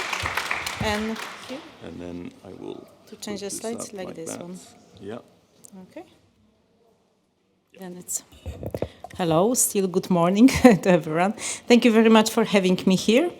Well, I will actually start. I was thinking to say the beginning of it, but I would like to start really to congratulate the whole CUSP, all the projects for great work they've done. I read both the roadmap for the research and the policy briefing, and I think that they're really fantastic. What I will be doing today, I will just give some kind of reflection on packaging and food packaging, how it links to microplastic, and we'll also refer to some recommendation given by the CUSP. Just super short introduction. I represent Zero Waste Europe, and I belong to the team who is working here in office based in Brussels. But as we are having we are the network of more than 30 organizations in almost 30 different European countries. We define ourselves as truly like a European network of communities, experts, organizations, and we all work basically on best practices to prevent waste, to reduce waste, to eliminate waste to the extent possible from our society. And that's why maybe it should not really become to surprise that we work a lot around packaging, because packaging is the sector that is using huge amount of virgin materials. It generates huge amounts of waste. If you basically year after year, that the data from Eurostat are confirming that our use of packaging is still increasing. We also know that those two big material groups generating found in municipal waste are paper, cardboard, and plastics. So if you think about also, of course, these big volumes, that makes also kind of logic to expect that so much plastic used in packaging can be also related to emissions of microplastic and different stages of this packaging. And then food packaging, of course, then it's because it's contact sensitive, sort of article, and then it's becoming also irrelevant as a potential source to direct exposure of human. The case of food packaging, we see also it's increasing, both use and the waste.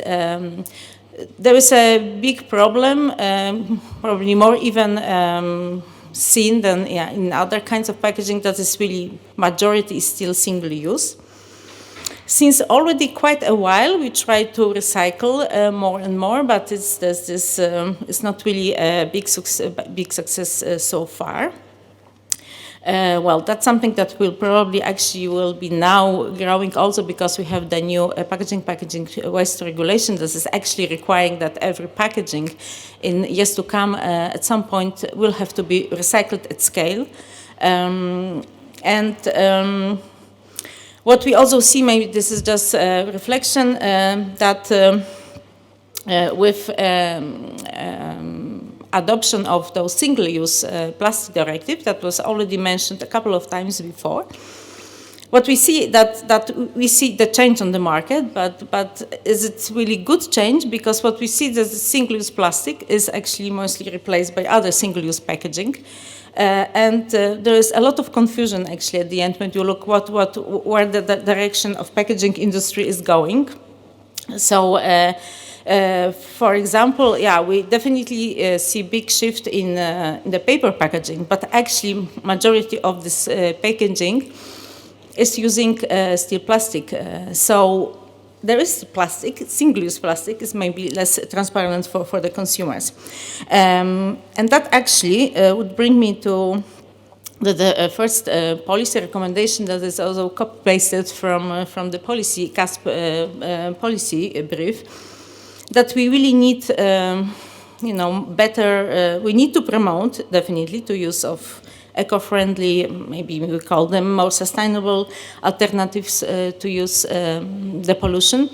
But the question is which alternatives are really better. And then probably also where this assessment also of addition of those criteria of microplastic emission could be also interested to be added in this assessment. So as I mentioned, a bit regrettable substitution. So here show actually the study performed with different drinking cups. 3 of them made of different plastic polymers, and one is just the paper cup lined with plastic. And basically what we see that the amount of released microplastic is very comparable. And I like actually also this this panel with the microscopic photos, because it really shows how basically physically also this surface of coated paper cup is changing. So that actually also brings me to the fact that, using this cup that many of us was using probably during the coffee break. So you see that if you use it for the cold water, you will get probably much less microplastic if you use it for the hot coffee. And that's also a question to ask us, yeah. So we were exposed, actually, I would say. And well, we have also policy focus a lot about beverage packaging also. There is actually covered by the Single-Use Plastic Directive. And now already after a number of years, the reviews starts to be published. And basically what we see that we can find microplastic. I mean, researchers could find microplastics in practically all kind of beverages packed in plastic. Well, of course, there are different particles, different amounts reported, different physical nature. It's also, of course, not only about the beverage. Many of other sorts of food and is also packaged in plastic. And this is just one example. So the study that's also showing occurrence of microplastic, for example, of the packed meat with a nice photo. I think it's always kind of visualization is working well if you know what you're dealing. You don't see it with the bare eye, but there is some more microplastic.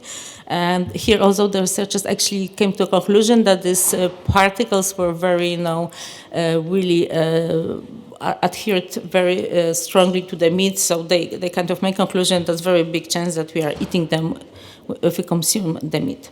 There's a lot of interest in of course, when we talk about food packaging, in take away food containers, because, well, this is something that is kind of grew a lot, especially after COVID period. So we see actually really that this is the growing market.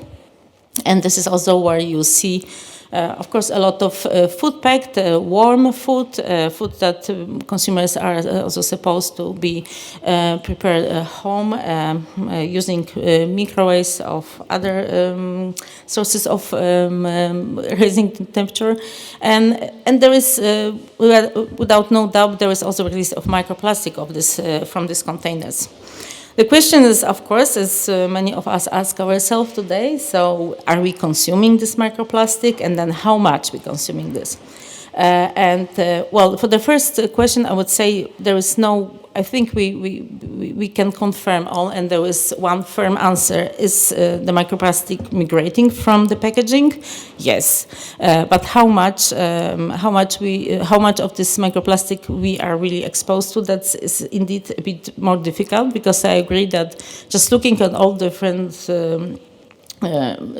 studies published, yeah, it's kind of obvious that there is no one clear methodology used, and here I also would very much strongly support the policy recommendation by CUSP that we really need to develop harmonized definitions, standardized methods for detecting and quantifying micro nanoplastic in all different matrices, because only from then, also just to start to really, produce the data that we all be relying on without, well, further, let's say, concerns of the doubt.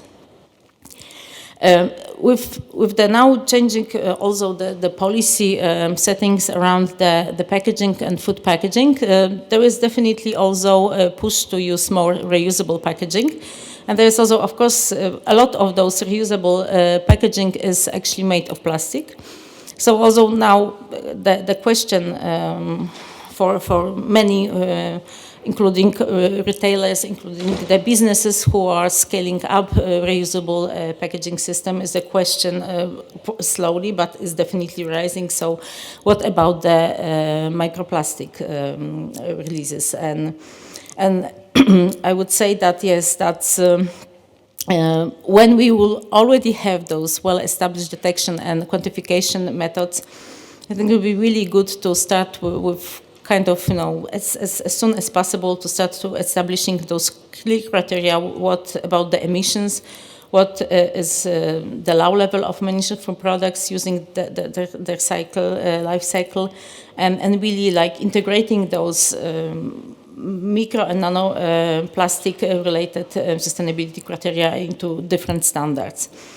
Because that would actually also really, I think, at some point help simply the industry to move to the level of design and manufacturing. And that's we need move in some directions, but this kind of data would, I think, really help. And of course, the packaging, it's the releasing of microplastic is not only on the in the face of users, consumers. All packaging will be recycled, or is supposed to be recycled, and there is very few data, to be honest, but we see, understand, and actually this is also confirmed also from the recycles side, that there is also release of microplastic during the whole process of recycling.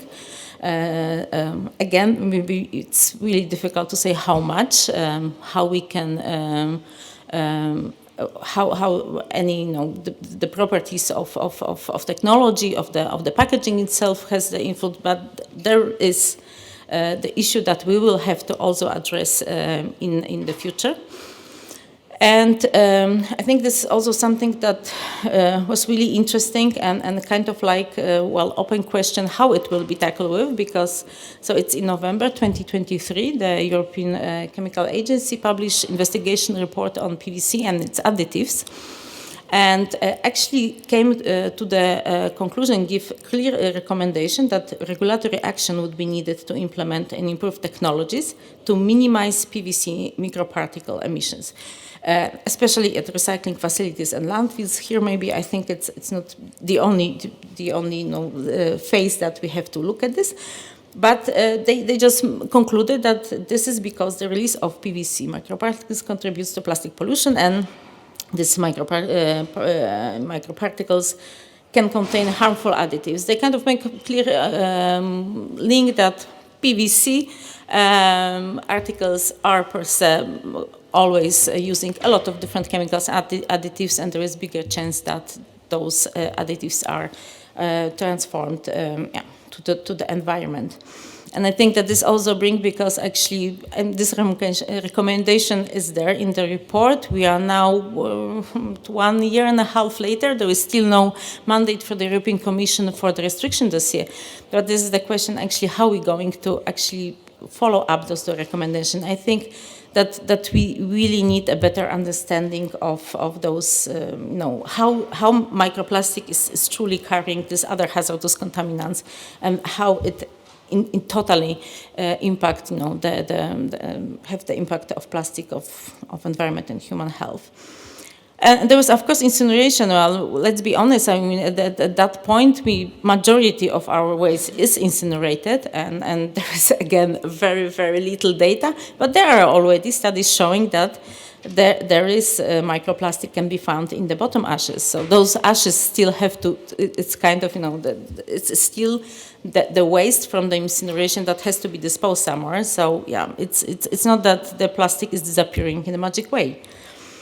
And just to close those end of life maybe phase, I would say that we really are having very, very little information, and that's why I think it's just kind of meaningful monitoring and reporting system, simply to start tracking those microplastic levels are and really critical on life stages.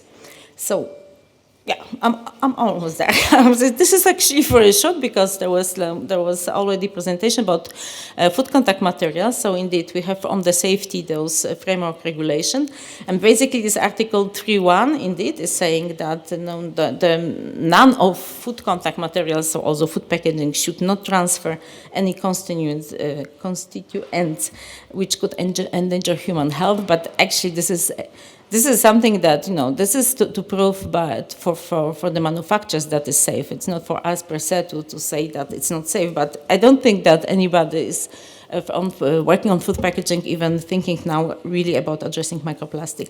And just to mention that we have also the regulation, specific regulation on the recycling of plastic into food contact materials, and there is nothing about microplastic there. I think it's kind of like a gap, but this is again from the policy makers, probably not really to the researchers. And in the packaging waste regulation, just published in January, entered in force in February, so it's very fresh. And there is actually microplastic specifically mentioned, but kind of like requiring from the manufacturers that they should make sure that there is no adverse impact of any microplastic emissions from the packaging. So we have the regulations, but actually, again, I think that we can say that this really, the microplastic is still the blind spot there. We actually already know a lot about chemicals released during from food contact materials, and actually there is a clear also statement from the scientists. Also, Commission knows that how you regulate chemicals in food packaging is necessary to change. So the question is actually if we should maybe also use this opportunity to also include microplastic. So this is my last slide, sorry. Just like try to make a story. But yeah, of course, it's like, well, so what we see actually, where we see really now the improvements, maybe more, well, the knowledge gap, I think also that we really, when we talk about microplastic and especially food packaging, we still need really better to understand those combined effects of microplastics, also the chemicals, because that's always we cannot, I think we should not really always treat them completely separately. So the food contact materials regulation is now still under revision process, and I think it's opportunity actually really now to maybe to include something specific on microplastic. So there is, I also took those recommendations from the CUSP policy brief, so we can indeed integrate already this risk assessment into food contact materials risk assessment. And I think that it's also good as soon as possible also to think how we actually can address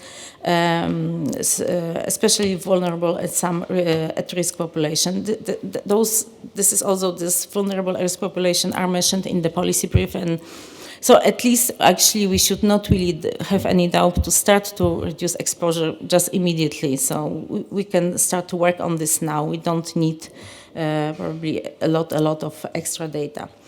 And because the new PPWR regulation is now will be implemented, this is actually a good opportunity to really like incentivize industries that they adopt those best practices to prevent the release. So again, release the emissions throughout the product life cycle. So because there is something also mentioned in the regulations, but we also don't know exactly how it will be enforced. And that was my last slide. Sorry for maybe taking a little bit more time. Thank you. Thank you, Dorota.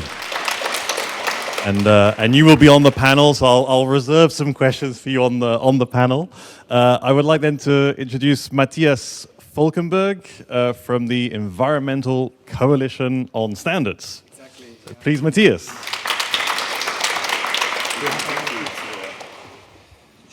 Yes. Good morning, everyone. Thank you for inviting me to this super interesting conference. I want to say a word on standards because they have been brought up already quite often, that we need the standards. And I'm going to give you a little overview of what's happening and or what standards have been developed and which standards are missing, and how that feeds into what we can regulate at EU level. First, I want to start by saying who we are, ECOS, Environmental Coalition on Standards. We are a member-based organization. We have about 60 members, NGOs, and our purpose is really to represent the civil society and the environment in standardization bodies. So European standardization body is called CEN. You have the international standardization body, ISO, and you have the national standardization bodies. And we have the privileged position of sitting at the table when mostly industry discusses standards. And we do this by, it's not me telling them how you have to analyze microplastics, because I couldn't do that, but we work a lot with experts that defend our ambition and objectives as well. So I'm going to give you a little bit of an overview of standards. I start by what you probably all know is that one of the first activities was a technical report in 2020 that just presented the state of knowledge and the methodologies that were available. This was presenting the research or the knowledge until 2016. So it is as we heard today, it is more than outdated. So we probably need a new technical report soon. And there's a standard published by ISO that provides for general principles of what you have to do. This is all not news to the researchers in this room.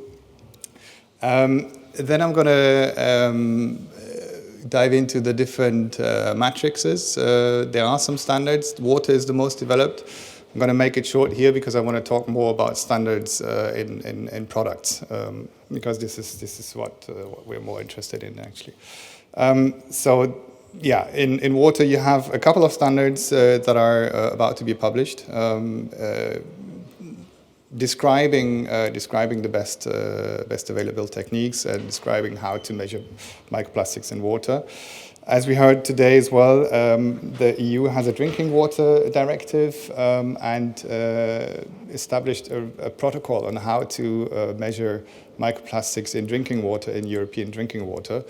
Now, it's not mandatory to do this, so I guess it will be done. But if you are analyzing your drinking water nationally and you have money to include research on microplastics, then you should do it in that specific way. That's how this delegated act works. On soils, we have very little so far, although it's very important. At least I believe so. We have had some drama here in Brussels with an EU soil monitoring law. It's not been going so well, there's a task group that is trying to standardize how to sample microplastics from soils. But it's not very well advanced yet. So I think we really need to put some effort and some energy into this because microplastics. I mean, it's a very important sink, especially when it comes to tire abrasion, for instance. How do we measure? How many tire particles end up next to the highways? There's no real standardized method yet, I believe. I may be wrong, but I think so. All right. So going from the on air, I have no slide because I haven't found anything. So I think there is no standardized way to measure microplastics in air. So that's also where we have to put a lot of effort in to harmonize it and to be able to then compare not only one place to another, but also over time how is microplastics contamination in the different matrices evolving. But now I'm moving on to from the sinks to the actual sources, and it was mentioned already this morning. Like I'm going to focus on three important sources. We have textiles, tires, and pellets. There are other sources, paints, etc. But I'm going to focus on these three a bit. We have textiles. We have some standards, but they are very, I would say, rudimentary, especially the first one, material loss from fabrics during washing. It's basically telling you the weight of the textiles that has been lost from your textile product after one wash. You don't know, is it microplastics, is it cotton, what is it? Like everything goes into it. So it's more of a standard of shedding textiles or shedding fibers from textiles in a wash rather than a real method. It's, however, the one that is used the most by industry because it's cheap. It's a cheap technique. We have some other standards in development to really apply the analytical tools, like the more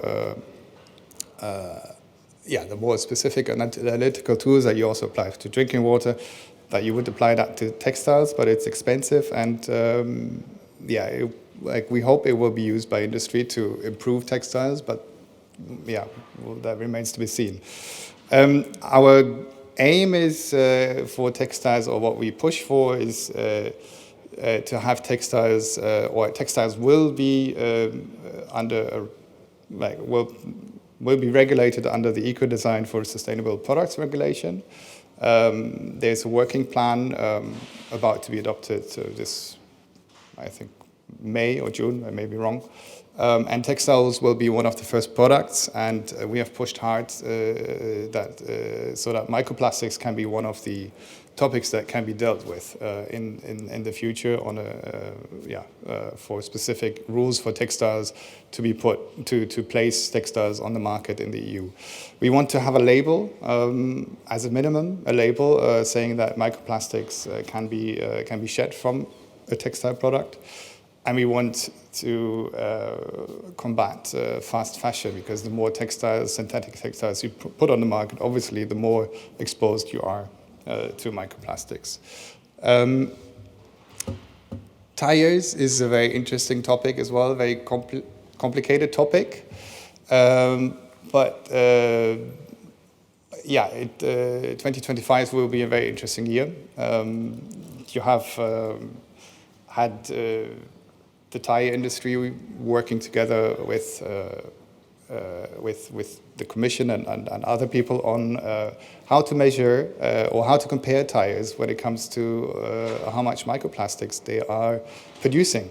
So if you drive a car, how much microplastics do you use every 100, or do you shed every 100 kilometers? And then you can compare the tires, and you can actually see that there are well-performing tires and not so well-performing tires. And the idea would be to have that once this calculation method is in place, to not allow the worst-performing tires on the market.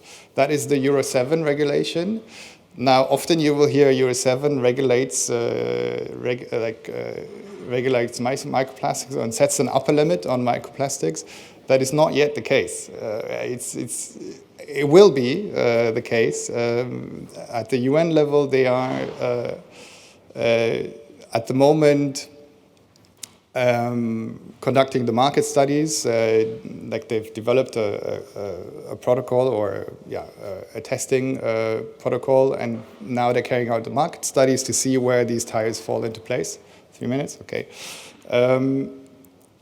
And once that is done, they will propose an upper limit. We obviously, and that will be in September this year, we obviously would like to see a very strict upper limit so that we can have a little bit of an effect from pushing the worst performers out of the market. Will that solve the issue of microplastics from tires? We believe not, because since the EU has a goal to reduce microplastics by 30% until 2030. But what happened since 2016? Traffic data shows that traffic has gone up. So, and you have the electric cars that will be even heavier, and you have people liking SUVs.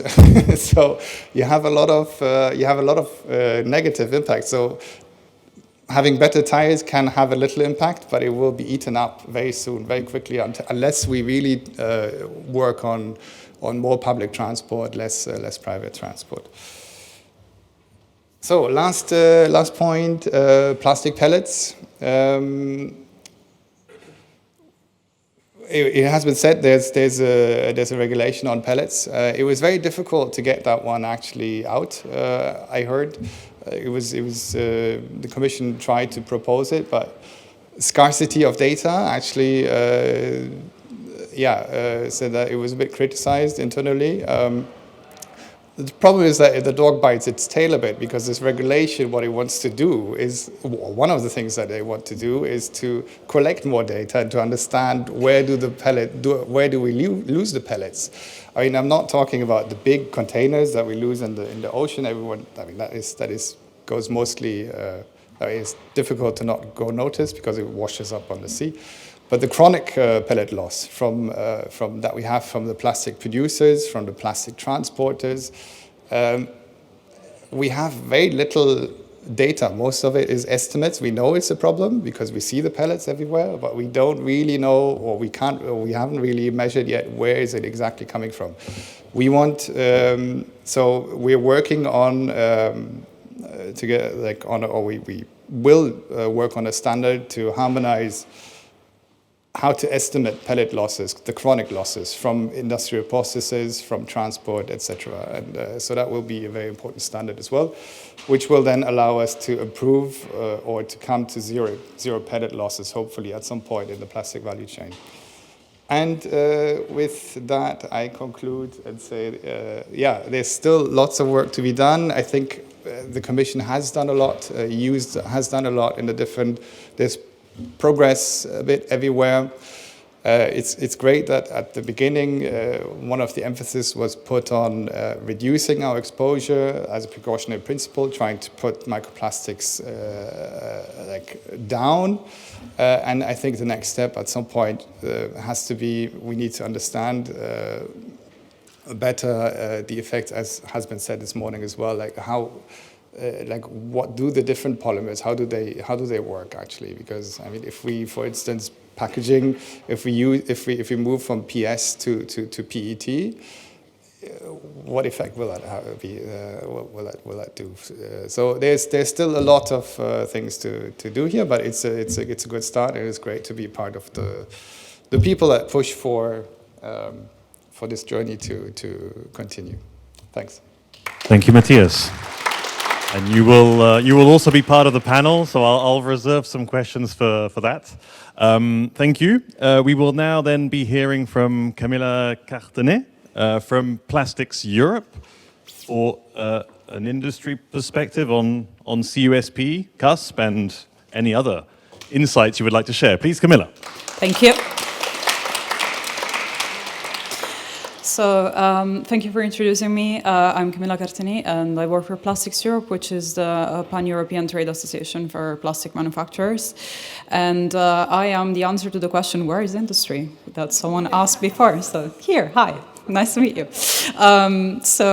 Jokes aside, I'm very excited to be here, and we have been stakeholders of the CUSP cluster since the beginning, and we're so happy to see all the work that you have done, and also the roadmap for research and the policy brief. And my presentation is going to be probably slightly different from the ones that we have just seen, because I decided to just provide some input on these two documents that you shared with us. So essentially, you already know that Plastics Europe is both involved in some publicly funded projects on microplastic research and human health and environment as well. We are also running our own project, and we try to organize a microplastic scientific workshop every year. Last year we didn't, but this year we will again, to hear from all the various research projects and let's say the horizons of research in Europe and hopefully also in the world detailed on microplastics.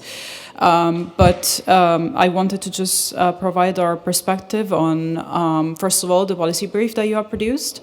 I thought this was very interesting, first of all, and well-structured, and that's not something that we are very used to see from European projects, so I want to thank you for that. That's really something, let's say, innovative, so especially in this complexity.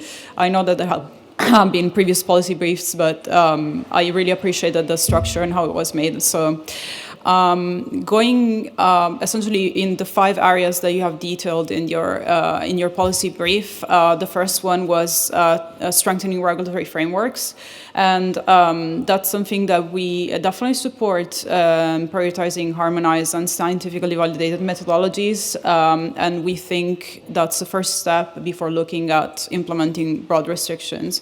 And this is because, as we just heard literally a minute ago, the regulatory action should be definitely based on internationally agreed upon definitions and standardized methods. I know it's nothing new, and we literally just heard Matthias talking about this, but it is important to have the consistency not only across industries, but also across scientific disciplines, so we are all talking about the same thing.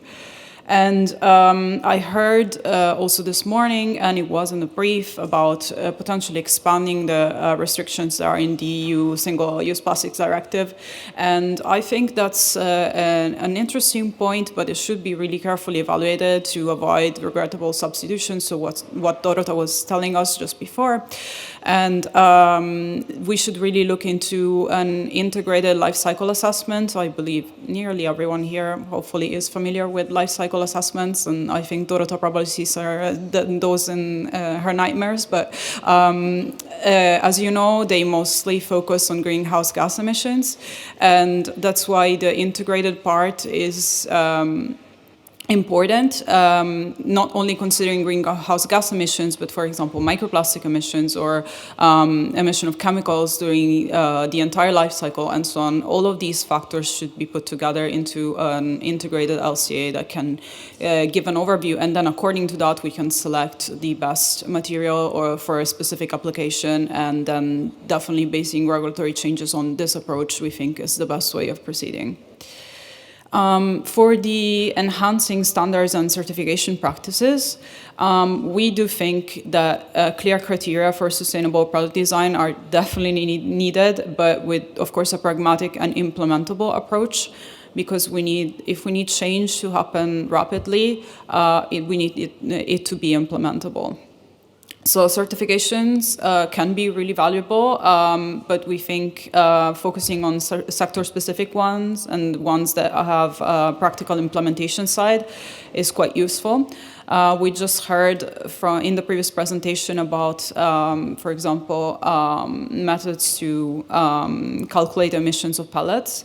And this is something that we had already implemented on a voluntary basis at Plastics Europe and its members, and also other actors in the value chain with the Operation Clean Sweep certification scheme that we started in Europe, which was supposed to certify facilities for their microplastic, in this case pellet emissions, and also ensure that there is a third-party auditing system, again certifying that the goals of reducing microplastic emissions have been met. So overall, we think that certification can have a use, and particularly when they are focusing on certain sectors, such as, in this case, pellet loss. Sustainability standards are very important, but they must align with the broader European Union objectives, and we need to ensure that plastics remain a viable material within a circular economy, because there is a part for every material in the circular economy, and particularly for plastics, we think. And we heard earlier today at the very end of an initiative that touches all of us, of course, being global, and not only Europe, but the Global Plastics Treaty, as you know. It's a process that is still running, and we hope we'll get at some point a conclusion. But we definitely think that a part of the Global Plastics Treaty should be common circular product design principles. And these should be developed definitely through international standards organizations that are consensus-based.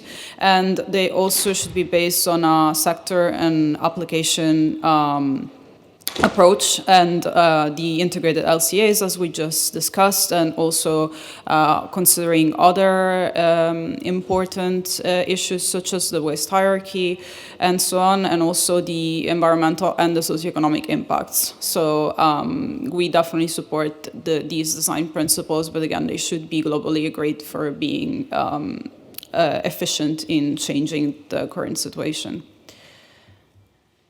So, advancing research and innovation. There we have heard that, what scientists always say, we need more research. That's true. We definitely need more research. And so we support the continued research on micro and nanoplastics, but we think we should prioritize studies that focus on real-world exposure risks and dose response relationships that we also heard this morning, rather than hazard-based approaches, because we want this research to be really immediately translatable or almost immediately translatable into evaluating risk for human health. And innovation is at the core of industry, and we are looking into ways of reducing the microplastic emissions during the life cycle for what, of course, producers can control. In this sense, we definitely think that public-private partnerships can be quite useful because we need the knowledge that academics are developing, but as well bringing it into the implementation at the industry level. So we want to encourage that, and especially look at all the research in, for example, material science, and putting it together with the technological advancements that we are currently having on analytics, which is slowly but steadily improving from, at least 10 years ago or 5 years ago. And we want to make sure that this is directly applicable to the design of materials and products, including, of course, plastic, as we definitely need to kickstart that change to see a decrease in microplastic emissions in general. So for the fourth point, the public health and awareness initiatives, we think that education and consumer awareness are really important, and the messaging must be accurate to avoid unnecessary alarmism that sometimes we see in the media. So, of course, the media is important in informing the public on the existence of microplastics, on the fact that microplastics have been found in every possible compartment on Earth and inside living organisms, inside people. However, the situation is quite complicated, and it is difficult, as was mentioned this morning, to explain a complex risk that is also a little bit uncertain, because we don't still have all the data to be able to draw definite conclusions. So we think that an honest communication, as again was mentioned this morning, is the best way going forward, avoiding sensational headlines such as the ones that recently we saw about having full tablespoons of plastic in our brains. We, of course, recognize that that's a fact, but still, of course, mentioning to the public that we have a tablespoon of plastic in our brain is a bit concerning. And again, we don't want to downplay the fact that it is concerning, but it goes to a level where it's not useful anymore, and it just draws fear into people and doesn't really allow decisions that are based on risk assessment. And then, of course, the eco-friendly alternatives. What does eco-friendly mean? We go a little bit back to the discussion on standards and definitions, because there is no real definition on what is eco-friendly. And so we think that this is not simply a qualitative assessment, but it should be based on science and on an assessment that considers the full life cycle, and also what's the impact of alternatives to a certain material, and what's the feasibility, and as well the national and the regional circumstances of where the application needs to be used. And for the Global Plastics Treaty, Plastics Europe developed something called a decision tree, which is a tool that can be used to identify if an application is problematic, for example, or needs to be phased out. And this is based on a series of criteria, for example, environmental and human health, impact, the efficiency of the material, the waste management infrastructure that is available in the regional application, and also other, again, regional and national circumstances, which are important in the discussion, because although we need a global approach, we cannot have the same the exact same for everyone, since the various circumstances influence a lot what is feasible, useful, impactful in different regions. And as an example of this, we talk very often about plastic bottles in developed parts of the world, like Europe, where, for example, these are not really essential, but in certain parts of the world where there is no access to clean water, they may be essential. So applying the same rule in both regions may lead to catastrophic effects, and instead we need to consider, again, the specific circumstances and perhaps intervene on what we can do in terms of maybe an application is essential, but then it should be recycled. And if it cannot be recycled, then is it really essential, and so on. So all of these criteria should be considered in such decision tools, and we think this would be really useful at a global level. Precautionary measures. Yes, I promise, I'll be fast. We think, am I allowed to snooze it? Yes, okay. Wow, I feel that's an important moment, snoozing the EU pop-up. We talked as well about, in the Drinking Water Directive discussion, about, for example, what the state of California in the US did of implementing at zero a level of micro and nanoplastics in drinking water. Was in principle, this would be great. It is materially impossible to achieve, and also analytically very, very, very difficult to measure. And we go again back to the famous implementability discussion. So in principle, we would want to achieve the possibility of being able to analyze nanoplastics routinely. But at the moment, we are really not able to do that. So we should look at what are real-world exposure levels and what is the implementability of the analytical requirements. And this should inform any precautionary measures that are taken. So if a precautionary measure that is put in place is not achievable, then it defeats its purpose. Then the monitoring, we definitely think it's important, because we have heard that Europe has a very ambitious goal of minus 30% in 2030, but the question is on what? What's the baseline? And that's a really hard question to answer.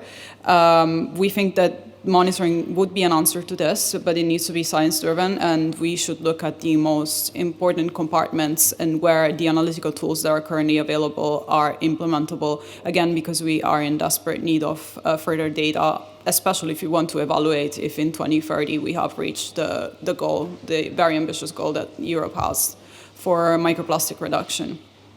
We also think that the general monitoring, so also environmental, human, should be interpreted within a broader risk-based framework. And in this sense, we have the International Council of Chemical Associations, ICCA, has come together to produce a database where all additives that are used in plastic production are listed, and then there is information on their range of concentration in various formulations and in which application then the polymer that they are in is used.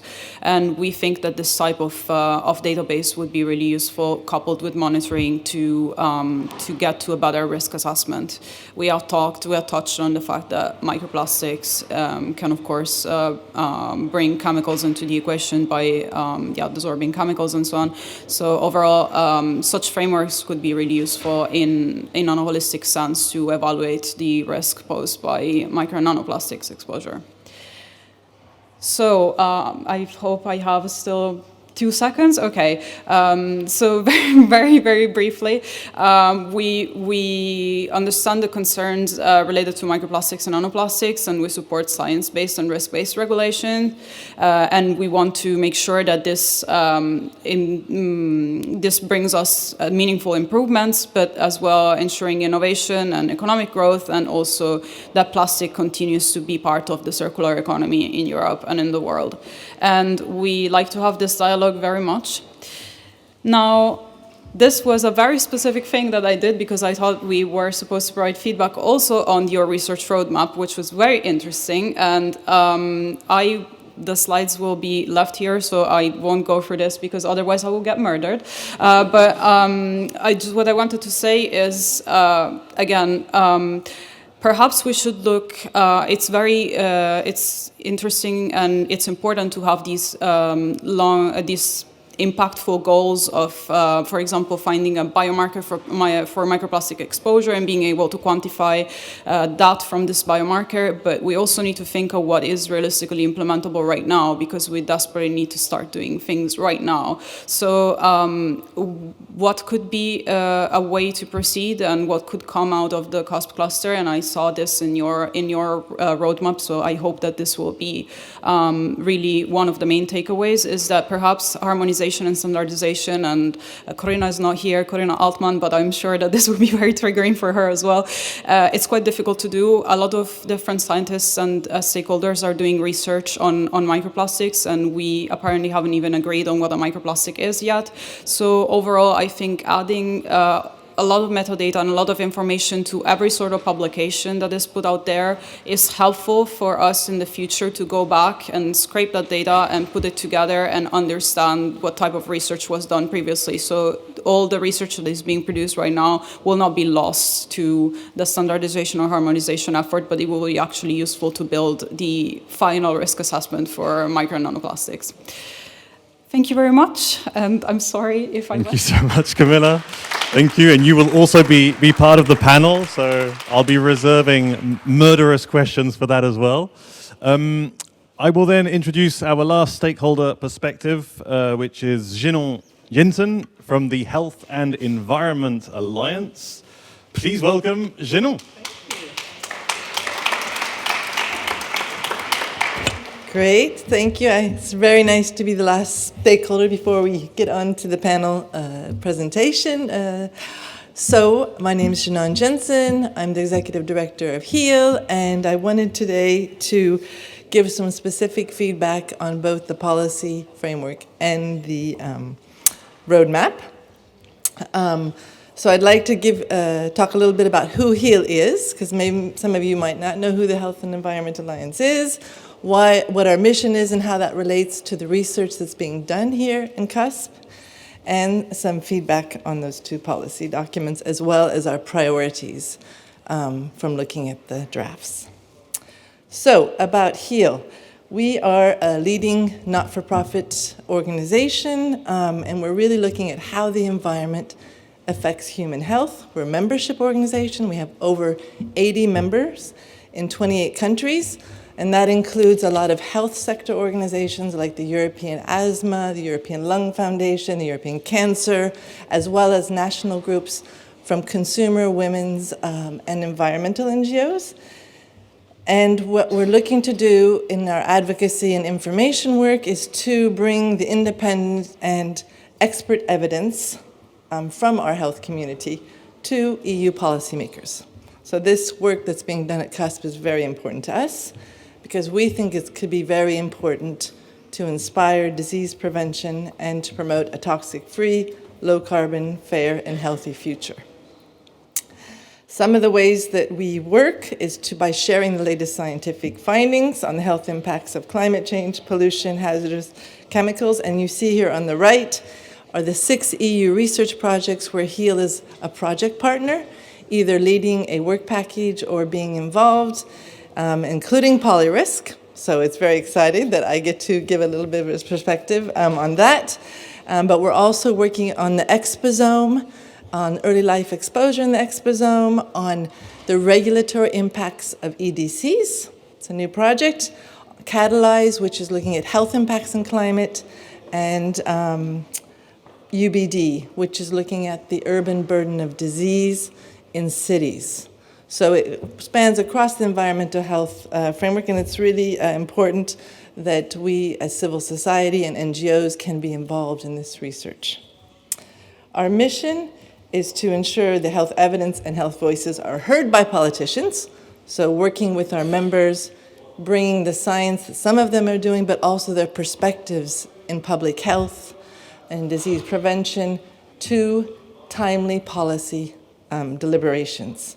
We're also building strong relationships with our members, and we're trying to shape the laws particularly at EU level, but through advocacy with our members at national level, and the opportunities to protect vulnerable groups, which we will hear about in a bit, and prevent disease.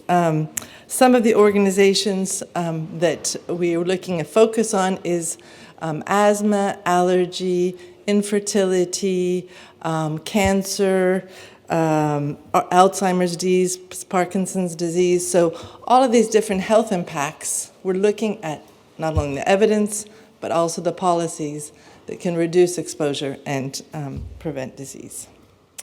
So for the CUSP policy brief and roadmap, I wanted to first of all say how, like many other speakers have said, is how impressed I am with the content, the structure, the clarity. It was a pleasure to read. We've been in lots of different research projects.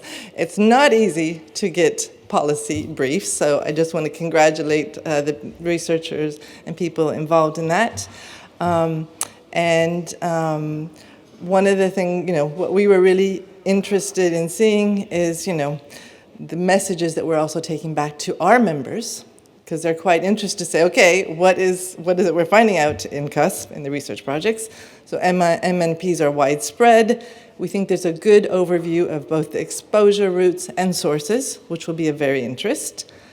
Identifying the potential risks to human health, seeing inflammation, carcinogenity, genotox. Those, again, are pieces we can bring back. What we really liked was seeing that there is an emphasis on prioritizing public health, preventive measures, to reduce exposure through policy change. And when I was listening to Stefan give the overview in his slides today, some of the aspects that really resonate with our alliance and membership are, for instance, integrating MNP risk assessment in existing EU regulations, like REACH. We think this is really important. This is an area that we work on. We're an observer to the ECHA committee. Also, really interested in the idea of looking at the EU single use and expanding it to include more consumer products, because we think that's very important. And also looking at, what other regulatory frameworks we can, we've heard a lot about from the Commission earlier. There are quite a few out there. There are lots of frameworks out there. So how can we use those and strengthen them with the research that's coming out of this CUSP? How are the papers and the data? How can we just not let them sit there, but actually make sure they're going into EFSA, going into ECHA? And I think that's maybe one thing you could think about doing, is presenting some of this work to an ECHA member state committee meeting. I think that could be interesting. Then going on to my last slide. So thinking about what are the key priorities for us, or messages. Well, we're really understanding how complex the research is, and happy that it's becoming part of the public domain, not only through the headlines you see on the right, but through the actual research and briefings that are coming out. We think the areas for future research are vulnerable groups and at-risk populations, and in that context, the guidelines to limit exposure in food and water, particularly focusing on vulnerable groups, women and children, which are also our member organizations and communities that we serve, is a very key one for us to continue further on. Also looking at we were really interested to see the effects of social determinants and socioeconomic factors on exposure and risk. And we also know that this Commission and the EU says we don't to leave anybody behind.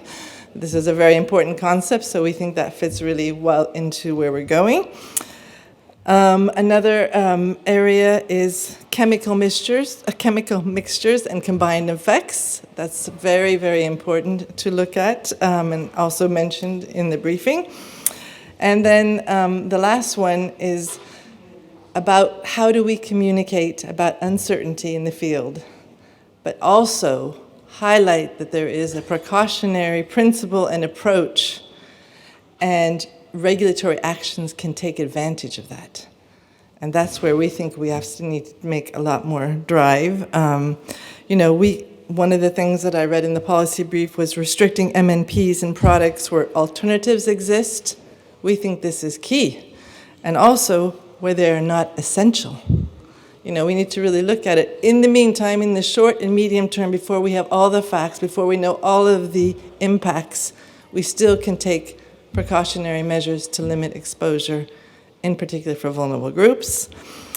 And, when we look at these the headlines we see here in Forbes, microplastics have been found in human blood, hearts, testicles, here's how they got here.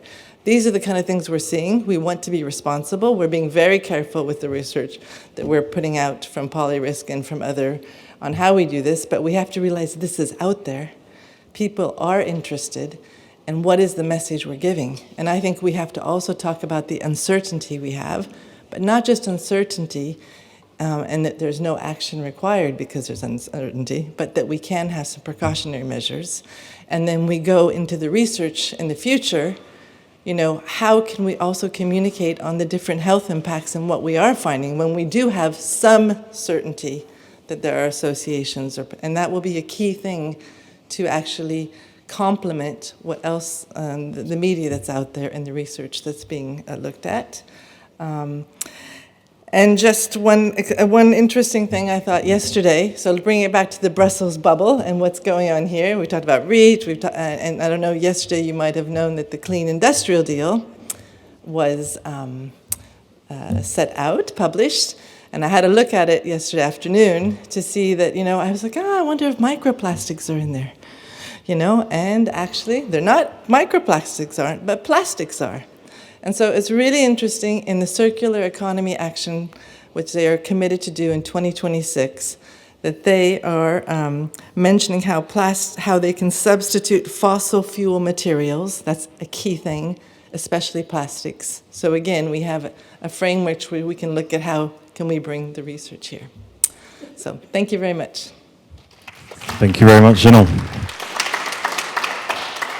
Brilliant. So I think it is now time to move on to our panel discussion. I would like to invite our panelists, Dorota, Verle, Pavlos, Matthias, Camilla, to join me here on the stage. You can go up here, it's a bit easier. I'll take this seat, so it'll be a bit easier, and you can just find a way. We can put the microphone. Okay. Yeah, okay. It's all good. Yeah, okay, fair enough. Okay, yeah, it'll be fine. Yeah, one big step. Okay. So we have a microphone here. You have one over there? Could we have a second microphone on this? Could we have it here? Like so. You know my age, right? Could we have it here? Oh, perfect, thank you. Like so. Brilliant. Okay, so we really started off this panel with a bang. Okay, and I would like to just follow up on the last points made by Jeanne, this combination of uncertainty and precautionary principle moving forward. And I think we've heard there are still lots of questions, and I would just like to hear from you if you feel that there is today now, following up from these different research projects, enough evidence to be able to act already now with mitigating measures on micro and nanoplastics. Is there enough evidence of exposure, but especially harmful effects from exposure? And if you were to say, yes, we really need to act quickly, what would be the kind of immediate measure as a precautionary principle that you would put in place? Maybe Dorota first. I think I make it clear in my presentation to say yes, that we actually can, we still don't know much, but there's always a problem. And if you look actually at how the chemicals also has been, regulated, it's very often actually we have to come to conclusion a bit too late. that we already know that something is very harmful, and we actually are, we're moving the chemical 20 years maybe too late from the use of the consumer products. But I think what is doable, feasible to do, and definitely on everything what we know and don't know, we should really start to think about, the limiting emissions, which obviously, if we start to limit emissions, we start to limit pollution and indirectly exposure. So I think that there is no much to think about it. It's only the question how, and that's not really one silver, bullet and one measure that we can take. But and I don't say necessarily by banning plastic. It's just like the way we actually start to produce, use, and dispose. All different items we use in our daily life. So I think I will finish. There are enough people here. Maybe Camilla as well, a reaction on this. I mean, you were also very supportive of further research, but in terms of the precautionary principle, do you think there is enough evidence to act already today, and what kind of immediate action would you take? Okay. Yeah. Oh my God. Sorry. I'm sorry to fully piggyback on Dorota, what she had just said, but we don't think there is enough evidence right now to really have final conclusions. That means we need to keep researching, of course, but we know, for example, that one of the main contributors, if not the main contributor to microplastics, so plastic waste, we know that that's not acceptable in the environment, and so we need to start acting now on that. There is definitely enough proof already there that we need to act. And so we think that limiting emissions of plastic in the environment and or eliminating them fully, that should be the aim, is something that we need to start doing immediately. So that's why better waste management and design criteria and all of these are implemented at a global level through the Global Plastics Treaty, hopefully. That's what is really immediately needed. And in Europe, of course, we have due to the REACH restriction, there is already a phase out or ban of intentionally added microplastics to products. So, but that's overall a very small contribution. The most difficult part to tackle is microplastics that are generated by the intrinsic use of a product, and the main example of this is tires.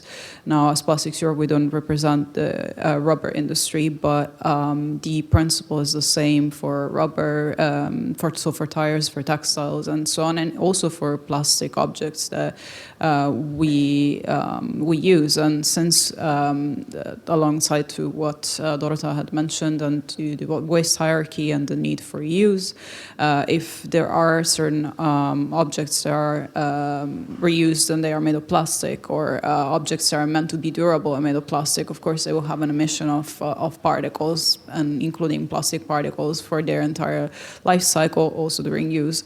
And that's maybe the most difficult part to tackle, because we don't know yet how to improve the situation there. That's where we really need to invest in the future in research, to understand if there are ways to produce better materials, but considering the balance between the additives that need to be put in plastic materials to make them, for example, more resistant and less prone to generate microplastics during use, versus how products are designed. And that's where, again, the design criteria come into place, not only for design for recycling, but in general, a design criteria for eco-design, so including as well microplastic and nanoplastic production or generation. And then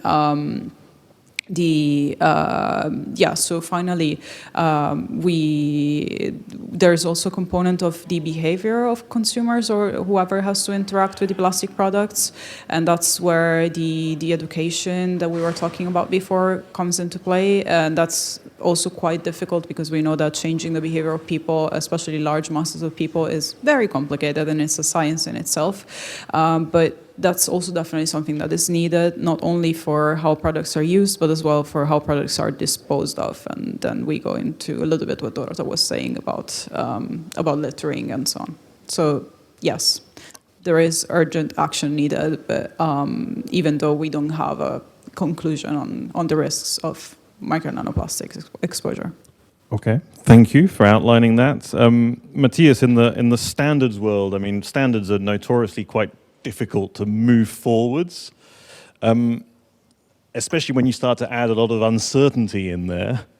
So do you feel there might be still some will to move forwards on some of these standards in relation to helping create a scenario where we are implementing precautionary principles through standards?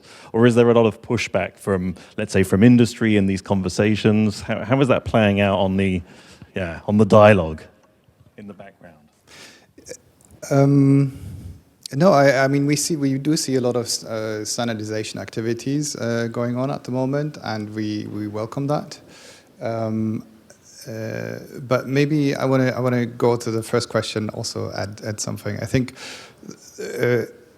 out of the precautionary principle, it is really it's a bit like climate change, this microplastics crisis, because the longer you wait without doing anything, the more is added. And the microplastics that you shed today will still be in the mattresses in 20, 30, 40 years, when you actually probably will understand the effects of it much better. And then people will ask us, you had some hints, why didn't you start curbing it already when you could?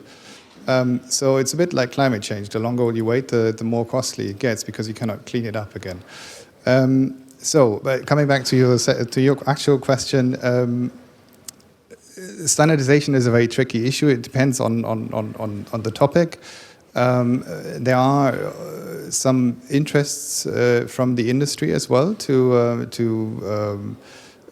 have some standards in place. For example, I mean, there are some tire manufacturers that know that their tires are performing better in terms of producing microplastics, so they have an interest in it.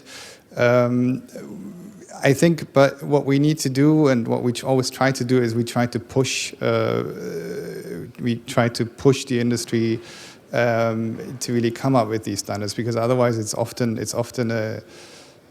takes ages, and there's no outcome. So what we did with the Euro 7, we said we knew that there were negotiations going on at international level to find a methodology to how to measure tire abrasion. There is all that is available and common sense.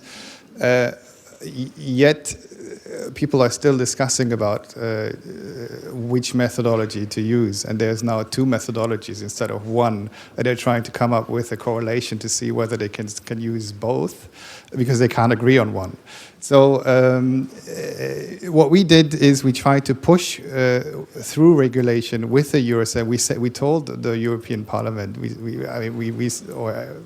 the audience, we said you need to come up with a clear deadline and say, if you don't get that international agreement on a standard by this and that date, then the EU should act alone. And that's what the Euro 7 regulation, for instance, says. And now people know, or the industry know, they obviously prefer an international standard rather than having fragmented markets.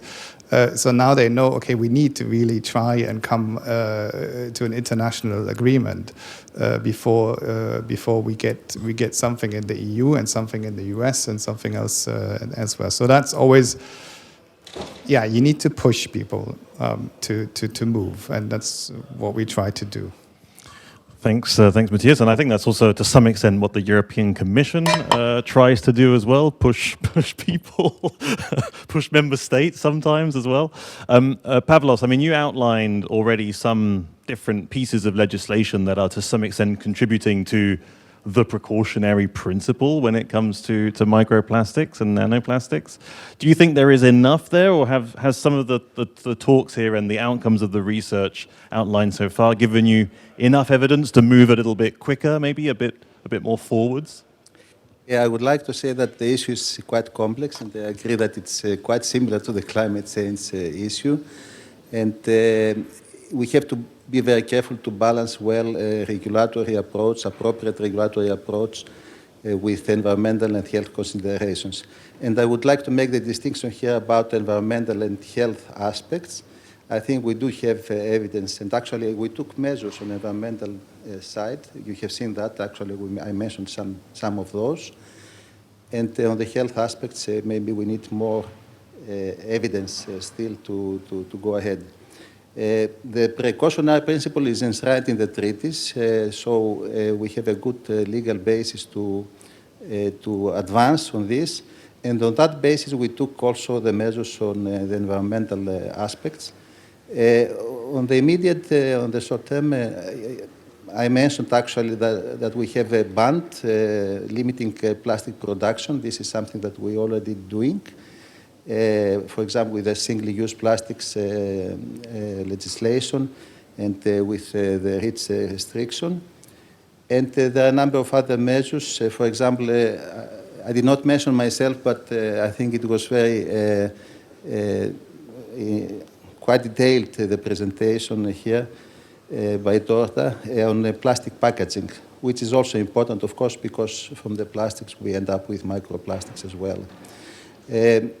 I have to say that, as I mentioned in my presentation, we started very early, quite some years ago, with the marine litter. That was the main, let's say, or the first legislation which had microplastics in that. And as additional measures, I did not mention in my presentation because it's not specific to microplastics, but of course it was made clear later on that waste management, clean-up initiatives are also in the short term quite something we can do. Monitoring in drinking water or in urban wastewater is also a possibility. We still need some evidence there.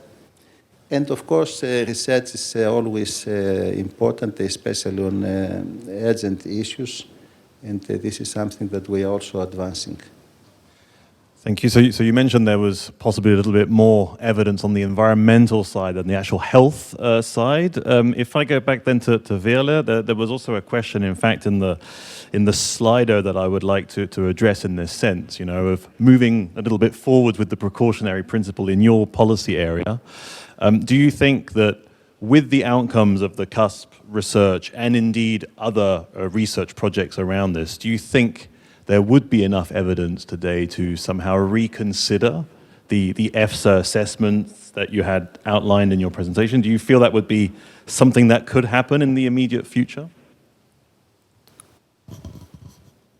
Well, from the presentations today, I took that some data gaps have been filled, but still a lot more information is missing in order to enable a conclusive risk assessment.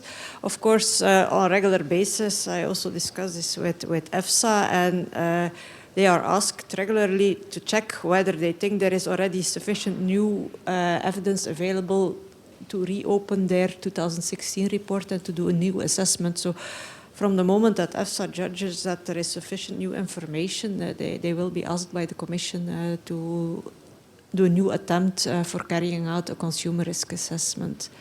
And so, yeah, as I already explained, for the field of contaminants in food, we cannot act today because we really need this risk assessment. It's enshrined in the legislation. Same goes for the food contact materials. Nevertheless, I think it is common sense that with all the indications that we already have, to at least do something about for avoiding further release in the environment. And then the most evident thing to do is avoiding plastic waste in the environment, which is a source of the microplastics.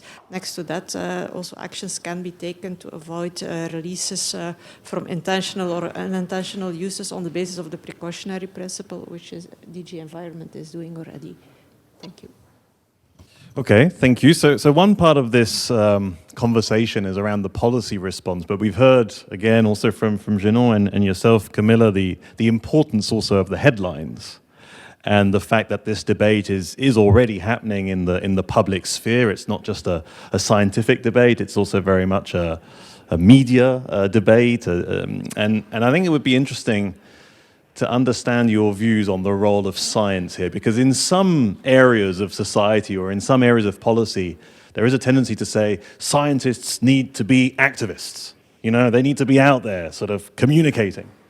In other areas, people are a bit more cautious. They say, no, science needs to be very balanced, very objective. And so I'm just wondering what your recommendation actually would be to the research community sitting here in the room. You know, should they be activists at this point on this message, or should they be rather carefully balanced, neutral, objective, you know, and informing society in the best possible way?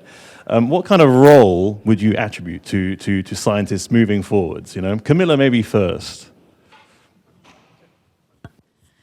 So, scientists are always objective, and that there is no possibility for us to say that they are not, because otherwise it wouldn't be scientists. So that's the first thing. But jokes aside, I think it would be, it's important that scientists maintain their objectiveness, but we also know that the media works in that way. So we'll get the objectiveness of a scientist explaining a problem, and we'll get the headline and run with it. And whatever the headline is, and the more viral it goes, then that's how it works. And that's one of the dangers, because then we get to sort of stories that often are not true, that then get snowball into something huge. An example is a story that everyone knows about the eating a credit card worth of plastic every week, and but there have been others, and that's not helpful on any side, because on the side of the public, of course, the public is fearful. But then after a while of these sensational headlines, they become desensitized, and they start just thinking, okay, anyway, I am powerless, I can't really change anything, so fine, I will just have half of my brain being made of plastic. And that also, they are not keen on changing their behavior, for example, because anyway, nothing matters. So it's really dangerous to get into that spot, and as well to terrify people into performing what we consider normal behaviors. I have seen recently on social media many videos mentioning that nothing can be done anymore. You cannot drink or eat because anyway there are chemicals and metals and microplastics and this and that, and ultimately this is really not helpful, I think, in driving that change that we so desperately need. So scientists should be objective, but they should probably get the help of communicators to essentially explain in that terms of honest conversation that risk is complicated and we don't have all the pieces, but there are already things that we can do. And then these are the things that we can immediately implement. And I don't think we should be scared of saying that the world is complicated, because the world is complicated, and one of the main problems that we have, not only specifically in science but also in politics, is oversimplification. If there is only good versus evil, then it's very easy to take a side, but in this case it's quite complicated. There is no good versus evil, it's not that simple. So the challenge is to get the input of scientists to be explained to the general public in a way that they can understand, but that it reflects that complexity. Yeah, because I mean, what's tricky is that the headline is not necessarily written by scientists, but it will be based on some kind of scientific paper or article or whatever you want to call it. So I suppose the question is, in relation to these sensational headlines, do scientists do enough to give more objective context and to basically reduce then the sensation of it, to say, well, it's actually not that bad? Dorota, do you think scientists need to be more active in this sphere, in this case maybe downplaying the fears?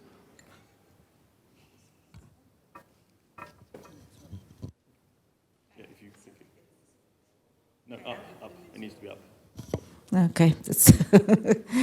Well, I think that indeed scientists, well, for me, still the most important is that, we can prove that scientists are providing, reliable data, that they are kind of independent and they provide data and evidence. So that's important because we have the science provided sometimes. Yeah, it's really kind of fabricated through different, depending who is paying for this, but that's something different. But so scientists, and I think that, well, I don't know if they have to become activists, but I think that they should definitely be active in the way they communicate. With press sometimes. I don't know if they are. I think sometimes happens simply that the press doesn't even reach out to them. And it can happen. So happened to me that something I published, as it was put somewhere in media, and journalists made a lot of conclusion, not even asking me. Actually, this is the way I think. But so this is actually important. I think that scientists indeed are more active sometimes in the way that if they think that the way their research paper is showed in media and it's inappropriate, I think that actually they should actively try to kind of communicate it, because this is that's the only way. But I also wanted to kind of make clear that the scientists are not really trained to communicate. I mean, I was the scientist for 20 years working on nanotoxicology, and honestly, nobody told me how I should communicate with press. Yeah, so probably I would just say something very technical, and it could be completely misunderstood by the journalists, and that's why I think that actually a lot of universities and then have somebody like really trained, so they have the person who is this, like we have comms teams, obviously. I mean, my organization have the communication team, because we need actually really balance the information we are communicating outside. That applies to everyone, I think. Yeah. And in the standards world, how much does the, let's say, climate of fear around these kinds of conversations affect the way the debates are run in the more technical terms? I mean, does that exist? Does the kind of societal fear around these issues exist in those conversations? Or is there a kind of a big divide somehow between the standards conversation and the one going on in the media? No, I don't think I witnessed that. I think on a technical level, it's you do science work. You are subjective, and you are I mean, the way you develop a standard is you have a text, and then you let everyone comment on it, and you try to find compromise. And I think you need to have a really good constructive approach. Sometimes we shake up people a little bit, but it's often counterproductive. Or sometimes counterproductive. So I think the best argument always wins in standardization. Maybe not in politics, especially not in these days. But I think as a scientist, I mean, science to me is the voice of reason, and always has to stay the voice of reason, and has to say what is right and what is not right, and what do we not know, and how the public reacts to that shouldn't be of no interest to a scientist. And then if you're very unlucky, you end up like Galileo Galilei and have to deal with the consequences. But I think you still have to stand up and say this is what the current science actually tells us, and then the societies and politicians and people, citizens have to agree with how they deal with this news. I think a very important task is to spread the news, and to, like, if you have a great finding and you keep it in your lab, and you don't tell it to anyone, then obviously, like, it won't have any effect on society. Do you think that, Pavlos, do you think that headlines could have more influence than, for instance, the research outcomes that we've discussed today at the level of policymaking in the European Commission? Would you be more triggered in general by many, many headlines feeling, oh, there's public opinion, we need to do something, more than particularly the outcomes from research projects? I think this has some truth indeed. When there are headlines, then the public reacts. We get a lot of questions about issues, and we have to respond as well. What I believe is that scientists are not very good communicators, so they don't, first of all, they don't care. And I'm a scientist myself, I'm an engineer in fact, so it's not a blame for scientists, but maybe the focus, as Dorota mentioned, is mainly on the research, and they don't try to communicate to the public. And this is a problem, because then journalists, what happens is that journalists take this and communicate it in their own way. And I think it's very important to have evidence and to have clear facts, but in an understandable way for the layman. And not to inform, but not to somehow terrify the people, and rather to educate. And I think this is not always done, especially on important issues. And this is, this is a big problem, I think, also for us. Okay, Verla, would you like to add something on that? Yeah, I think also it's not sorry.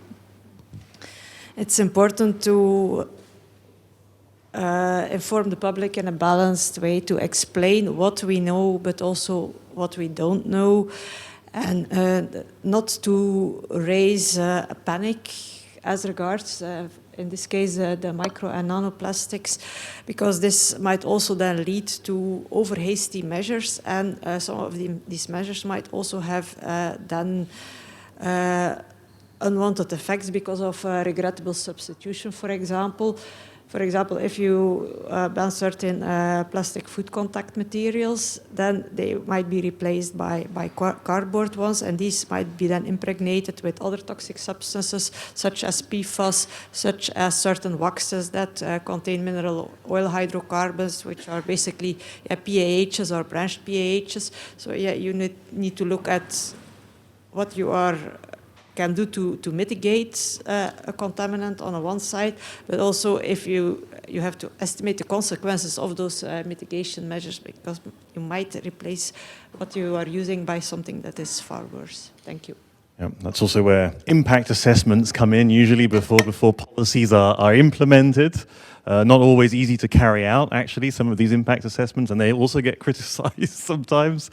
Any questions, reactions, comments from you, the audience, anywhere? Questions, comments, reactions, thoughts, hopes, aspirations, criticisms? Okay, they're coming in. Please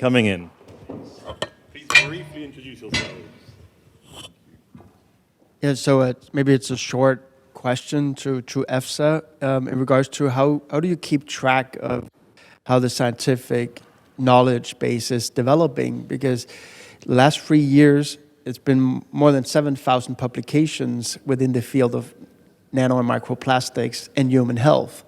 And it's been really challenging for us to just figure out, like, what do we do with all that information, and how do we, like, download it, put it through AI? How do we make sense of so much information compared to the CUSP project having published maybe about 200 papers?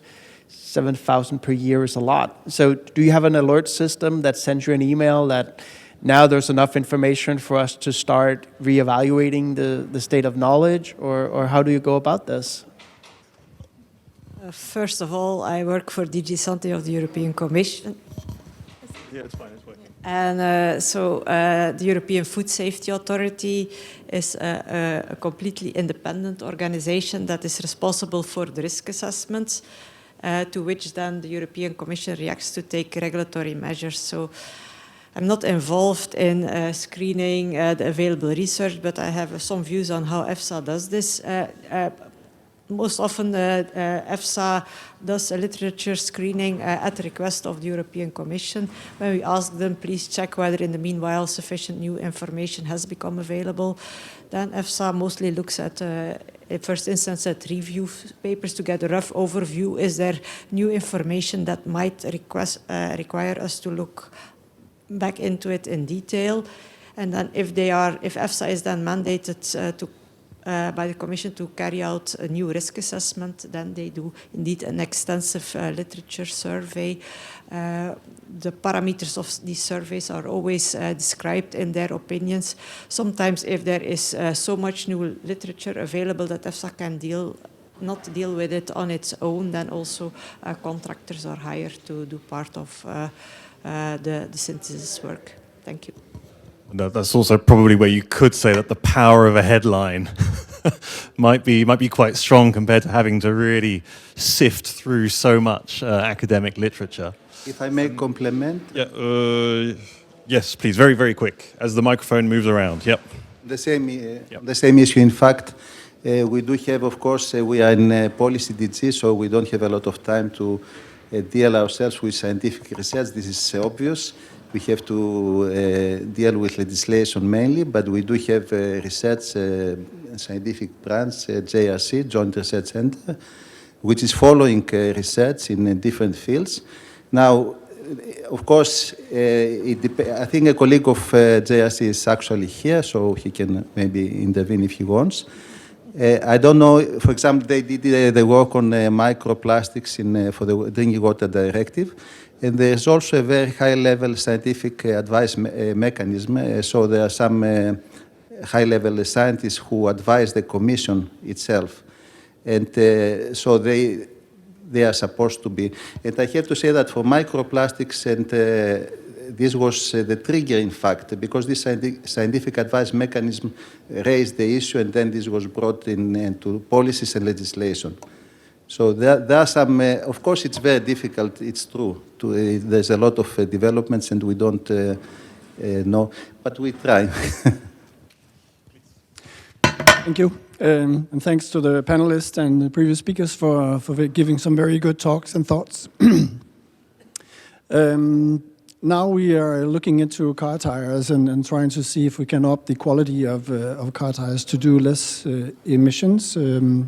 But I was wondering also, is there a way forward? We talk about the release of micro nanoplastics during production and use, and of course a lot will also happen during recycling processes. But would there be a way to reduce the release and human exposure by also having basically design and quality criteria on the products? For example, we saw that a lot of particles are released in microwave cups, from coffee cups, etc. But if we had better quality, we could also reduce the amount of release and thereby the exposure, and concentrate the potential release of microplastics to the reprocessing phases in the recycling. I don't know exactly who could answer this, but it's an open question. Maybe Camilla and Matthias to some extent? Yeah, indeed. It's really an interplay between different factors, between how people use plastic products and how plastic products are designed, and the material, the plastic that is chosen to make that application. And it's really not possible to separate them because, for example, there is, better design can be better design for recycling, and we can think about design that makes mechanical recycling, which is effectively in its first step microplastic generation. You can make that process more efficient, so that's what's called design for recycling, but eco-design overall is not limited to that, and it should be a loop with the ergonomics, so the way that people interact and use products to be really fully efficient. So these two are not possible to separate, and then the material that is chosen for the application is also really not possible to separate from the whole process, because it's important that the material chosen has certain performance, but also that we understand if it's possible to improve it without making it worse in other aspects. Like, for example, if we increase durability, durability? Do we increase also the chemicals inside the material? Or if we make it less durable, maybe the material is not efficient anymore at doing what it's supposed to do in the application. So it's really not possible to separate, and all three of these need to be implemented together. And the reason of looking at global standards but applied according to the application, the sector, and the circumstances is because in principle we need to all work with under the same criteria to be efficient. But again, there are different requirements in different areas of the world, and so an application that may make sense in a place may not make sense in another place.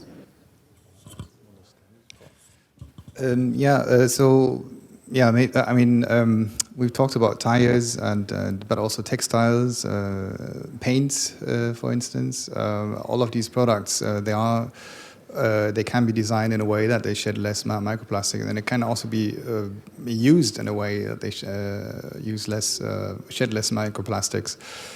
So we really push and want to see better products.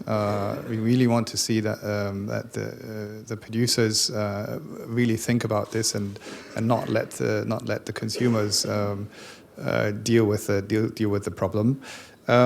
So design is very important. And it should not be end of pipe solutions. I mean, tires you can also. It also plays a role whether you do street washing at certain hotspots and so on.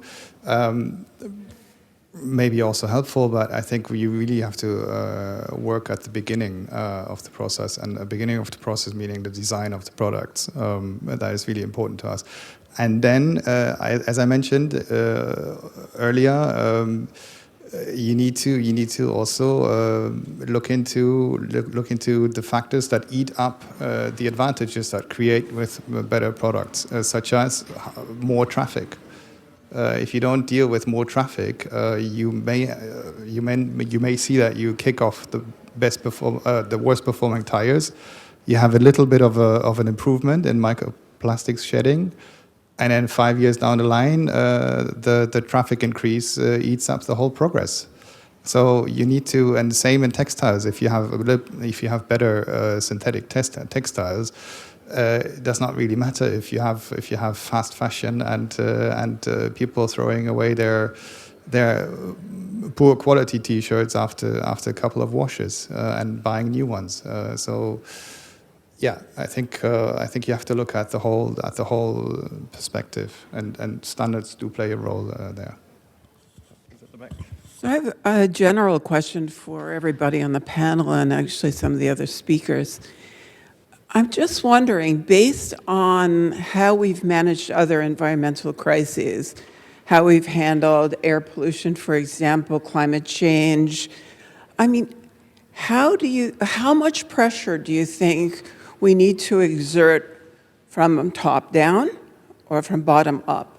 So should we exert the pressure on the citizen to stop using plastics? Should we start, forcing companies to stop producing the materials? Or should we do it at the top and get policy to, address all? Where do you think the best force will be for getting a faster, more efficient response to this crisis? Okay, so maybe that's a last reflection, a very short reflection from each of you on the right level of intervention. Okay, at this point, let's say in a kind of almost like a value chain perspective, Do we start from the very, very beginning? Do we go at the end and ban things? Do we tell people what to do? What would be the appropriate level of intervention? Very, very short, maybe 30 seconds to a minute max. Okay, very, very quick. Well, I think we all agree that intervention should be done on every level if you really want to have improved situations. Taking now from the perspective of Zero Waste Europe and Zero Waste practices, the prevention is the best. And we don't say that you have to just stop using plastic, but you have to, use it more wisely.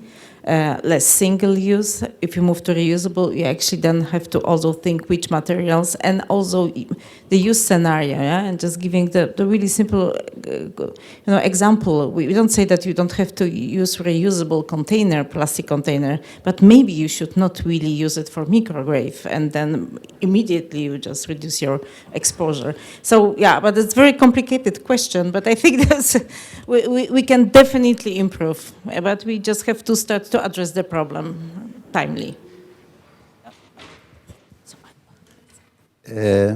Microplastics is quite high in the European Green Deal, of course, and you know that the European Green Deal was very top on the agenda in the previous Commission at least.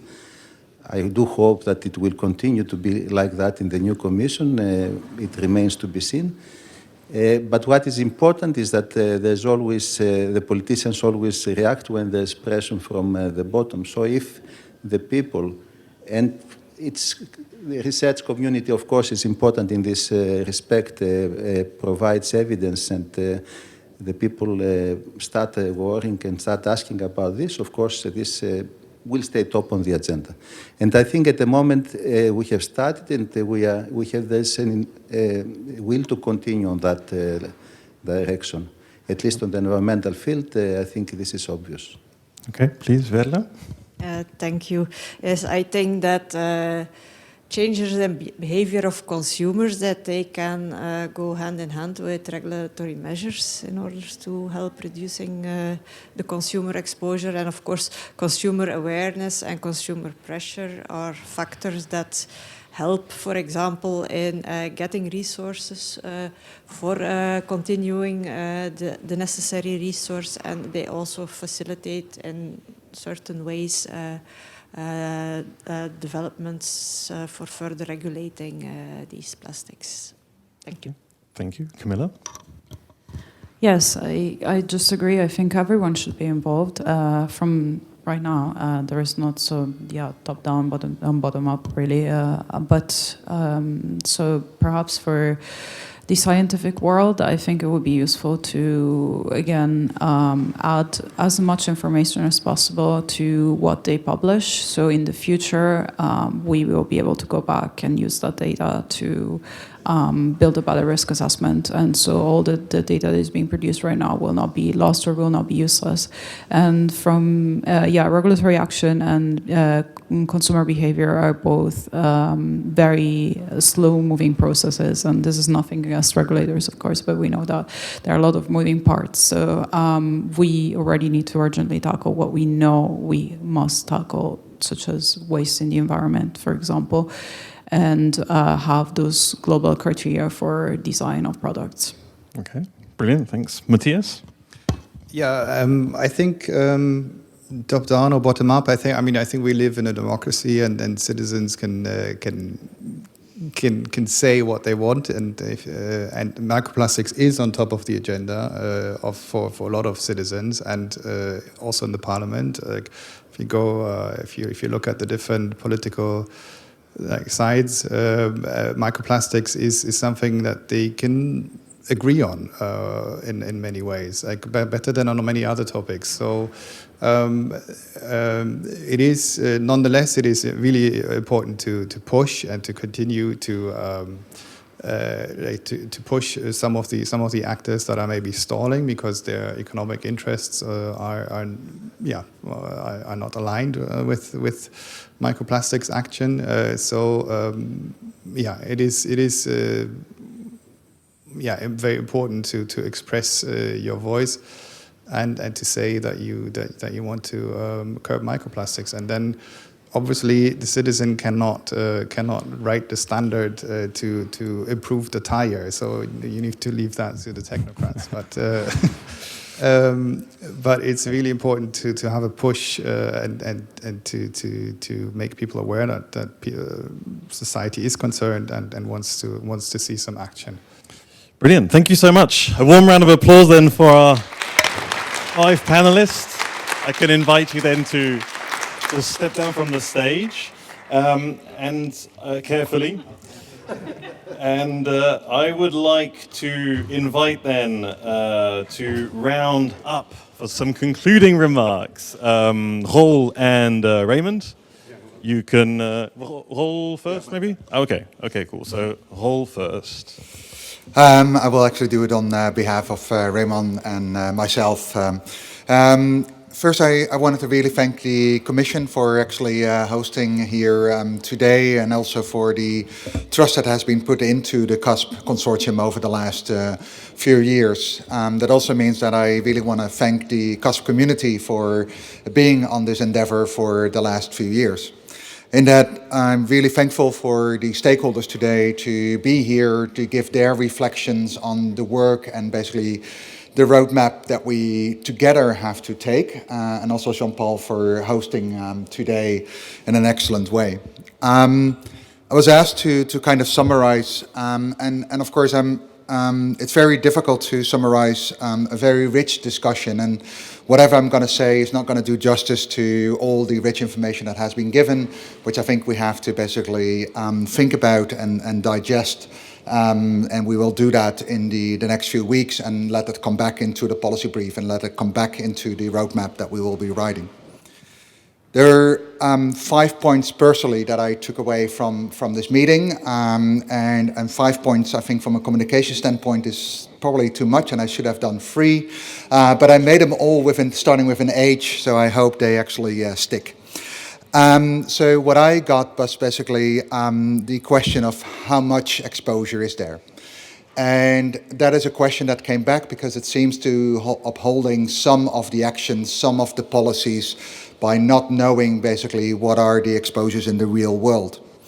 I think that's where some of the focus is. And on the question of how much, just wanted to add that I think the technology that we have developed is able to actually detect occurrence, but actually to say exactly how much is there is actually still quite a challenge, and that is also where I think our role as a scientist is the honest broker, and that means that we actually have to bring that information forward.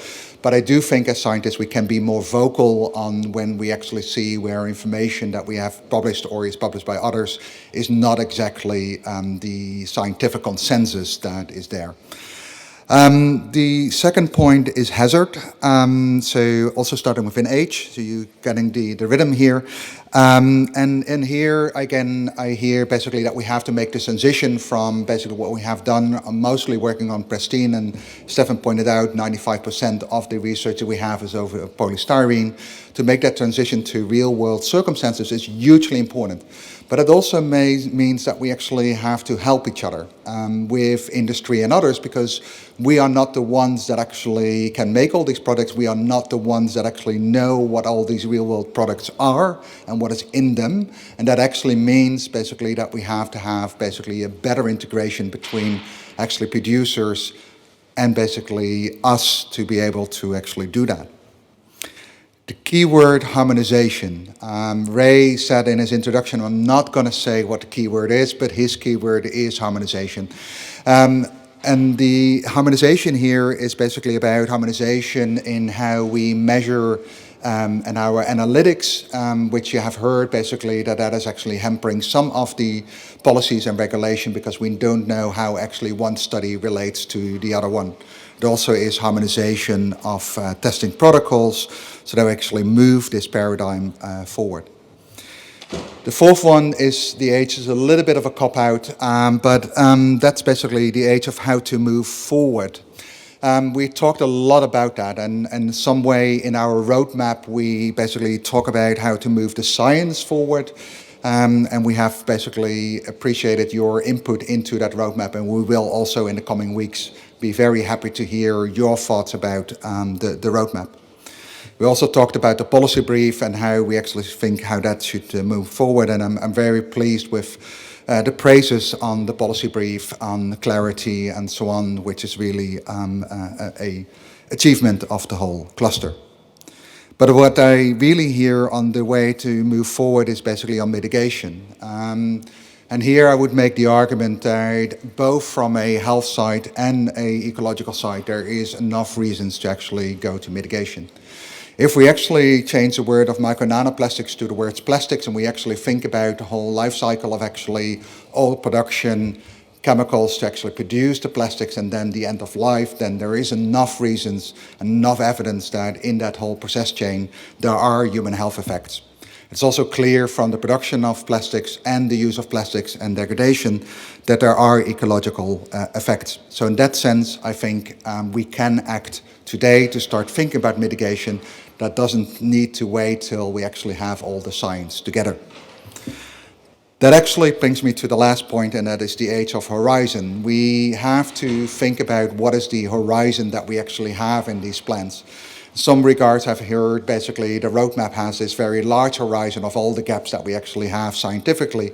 At the other side, we have policy and stakeholders that have their horizon at a much shorter time frame on how do we actually move forward. And it was clearly articulated that if we wait longer and longer, there will be more contamination and buildup of plastic in the environment, and that actually will prolong for decades.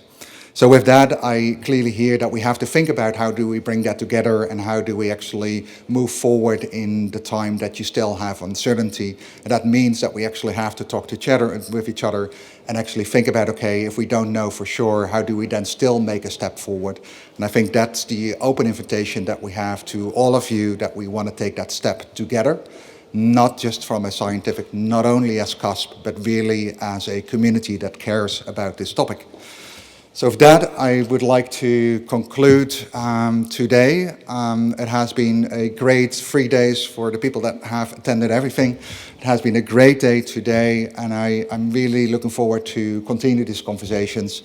And I wish you all a good afternoon, and hopefully, we'll meet again somewhere. Thanks.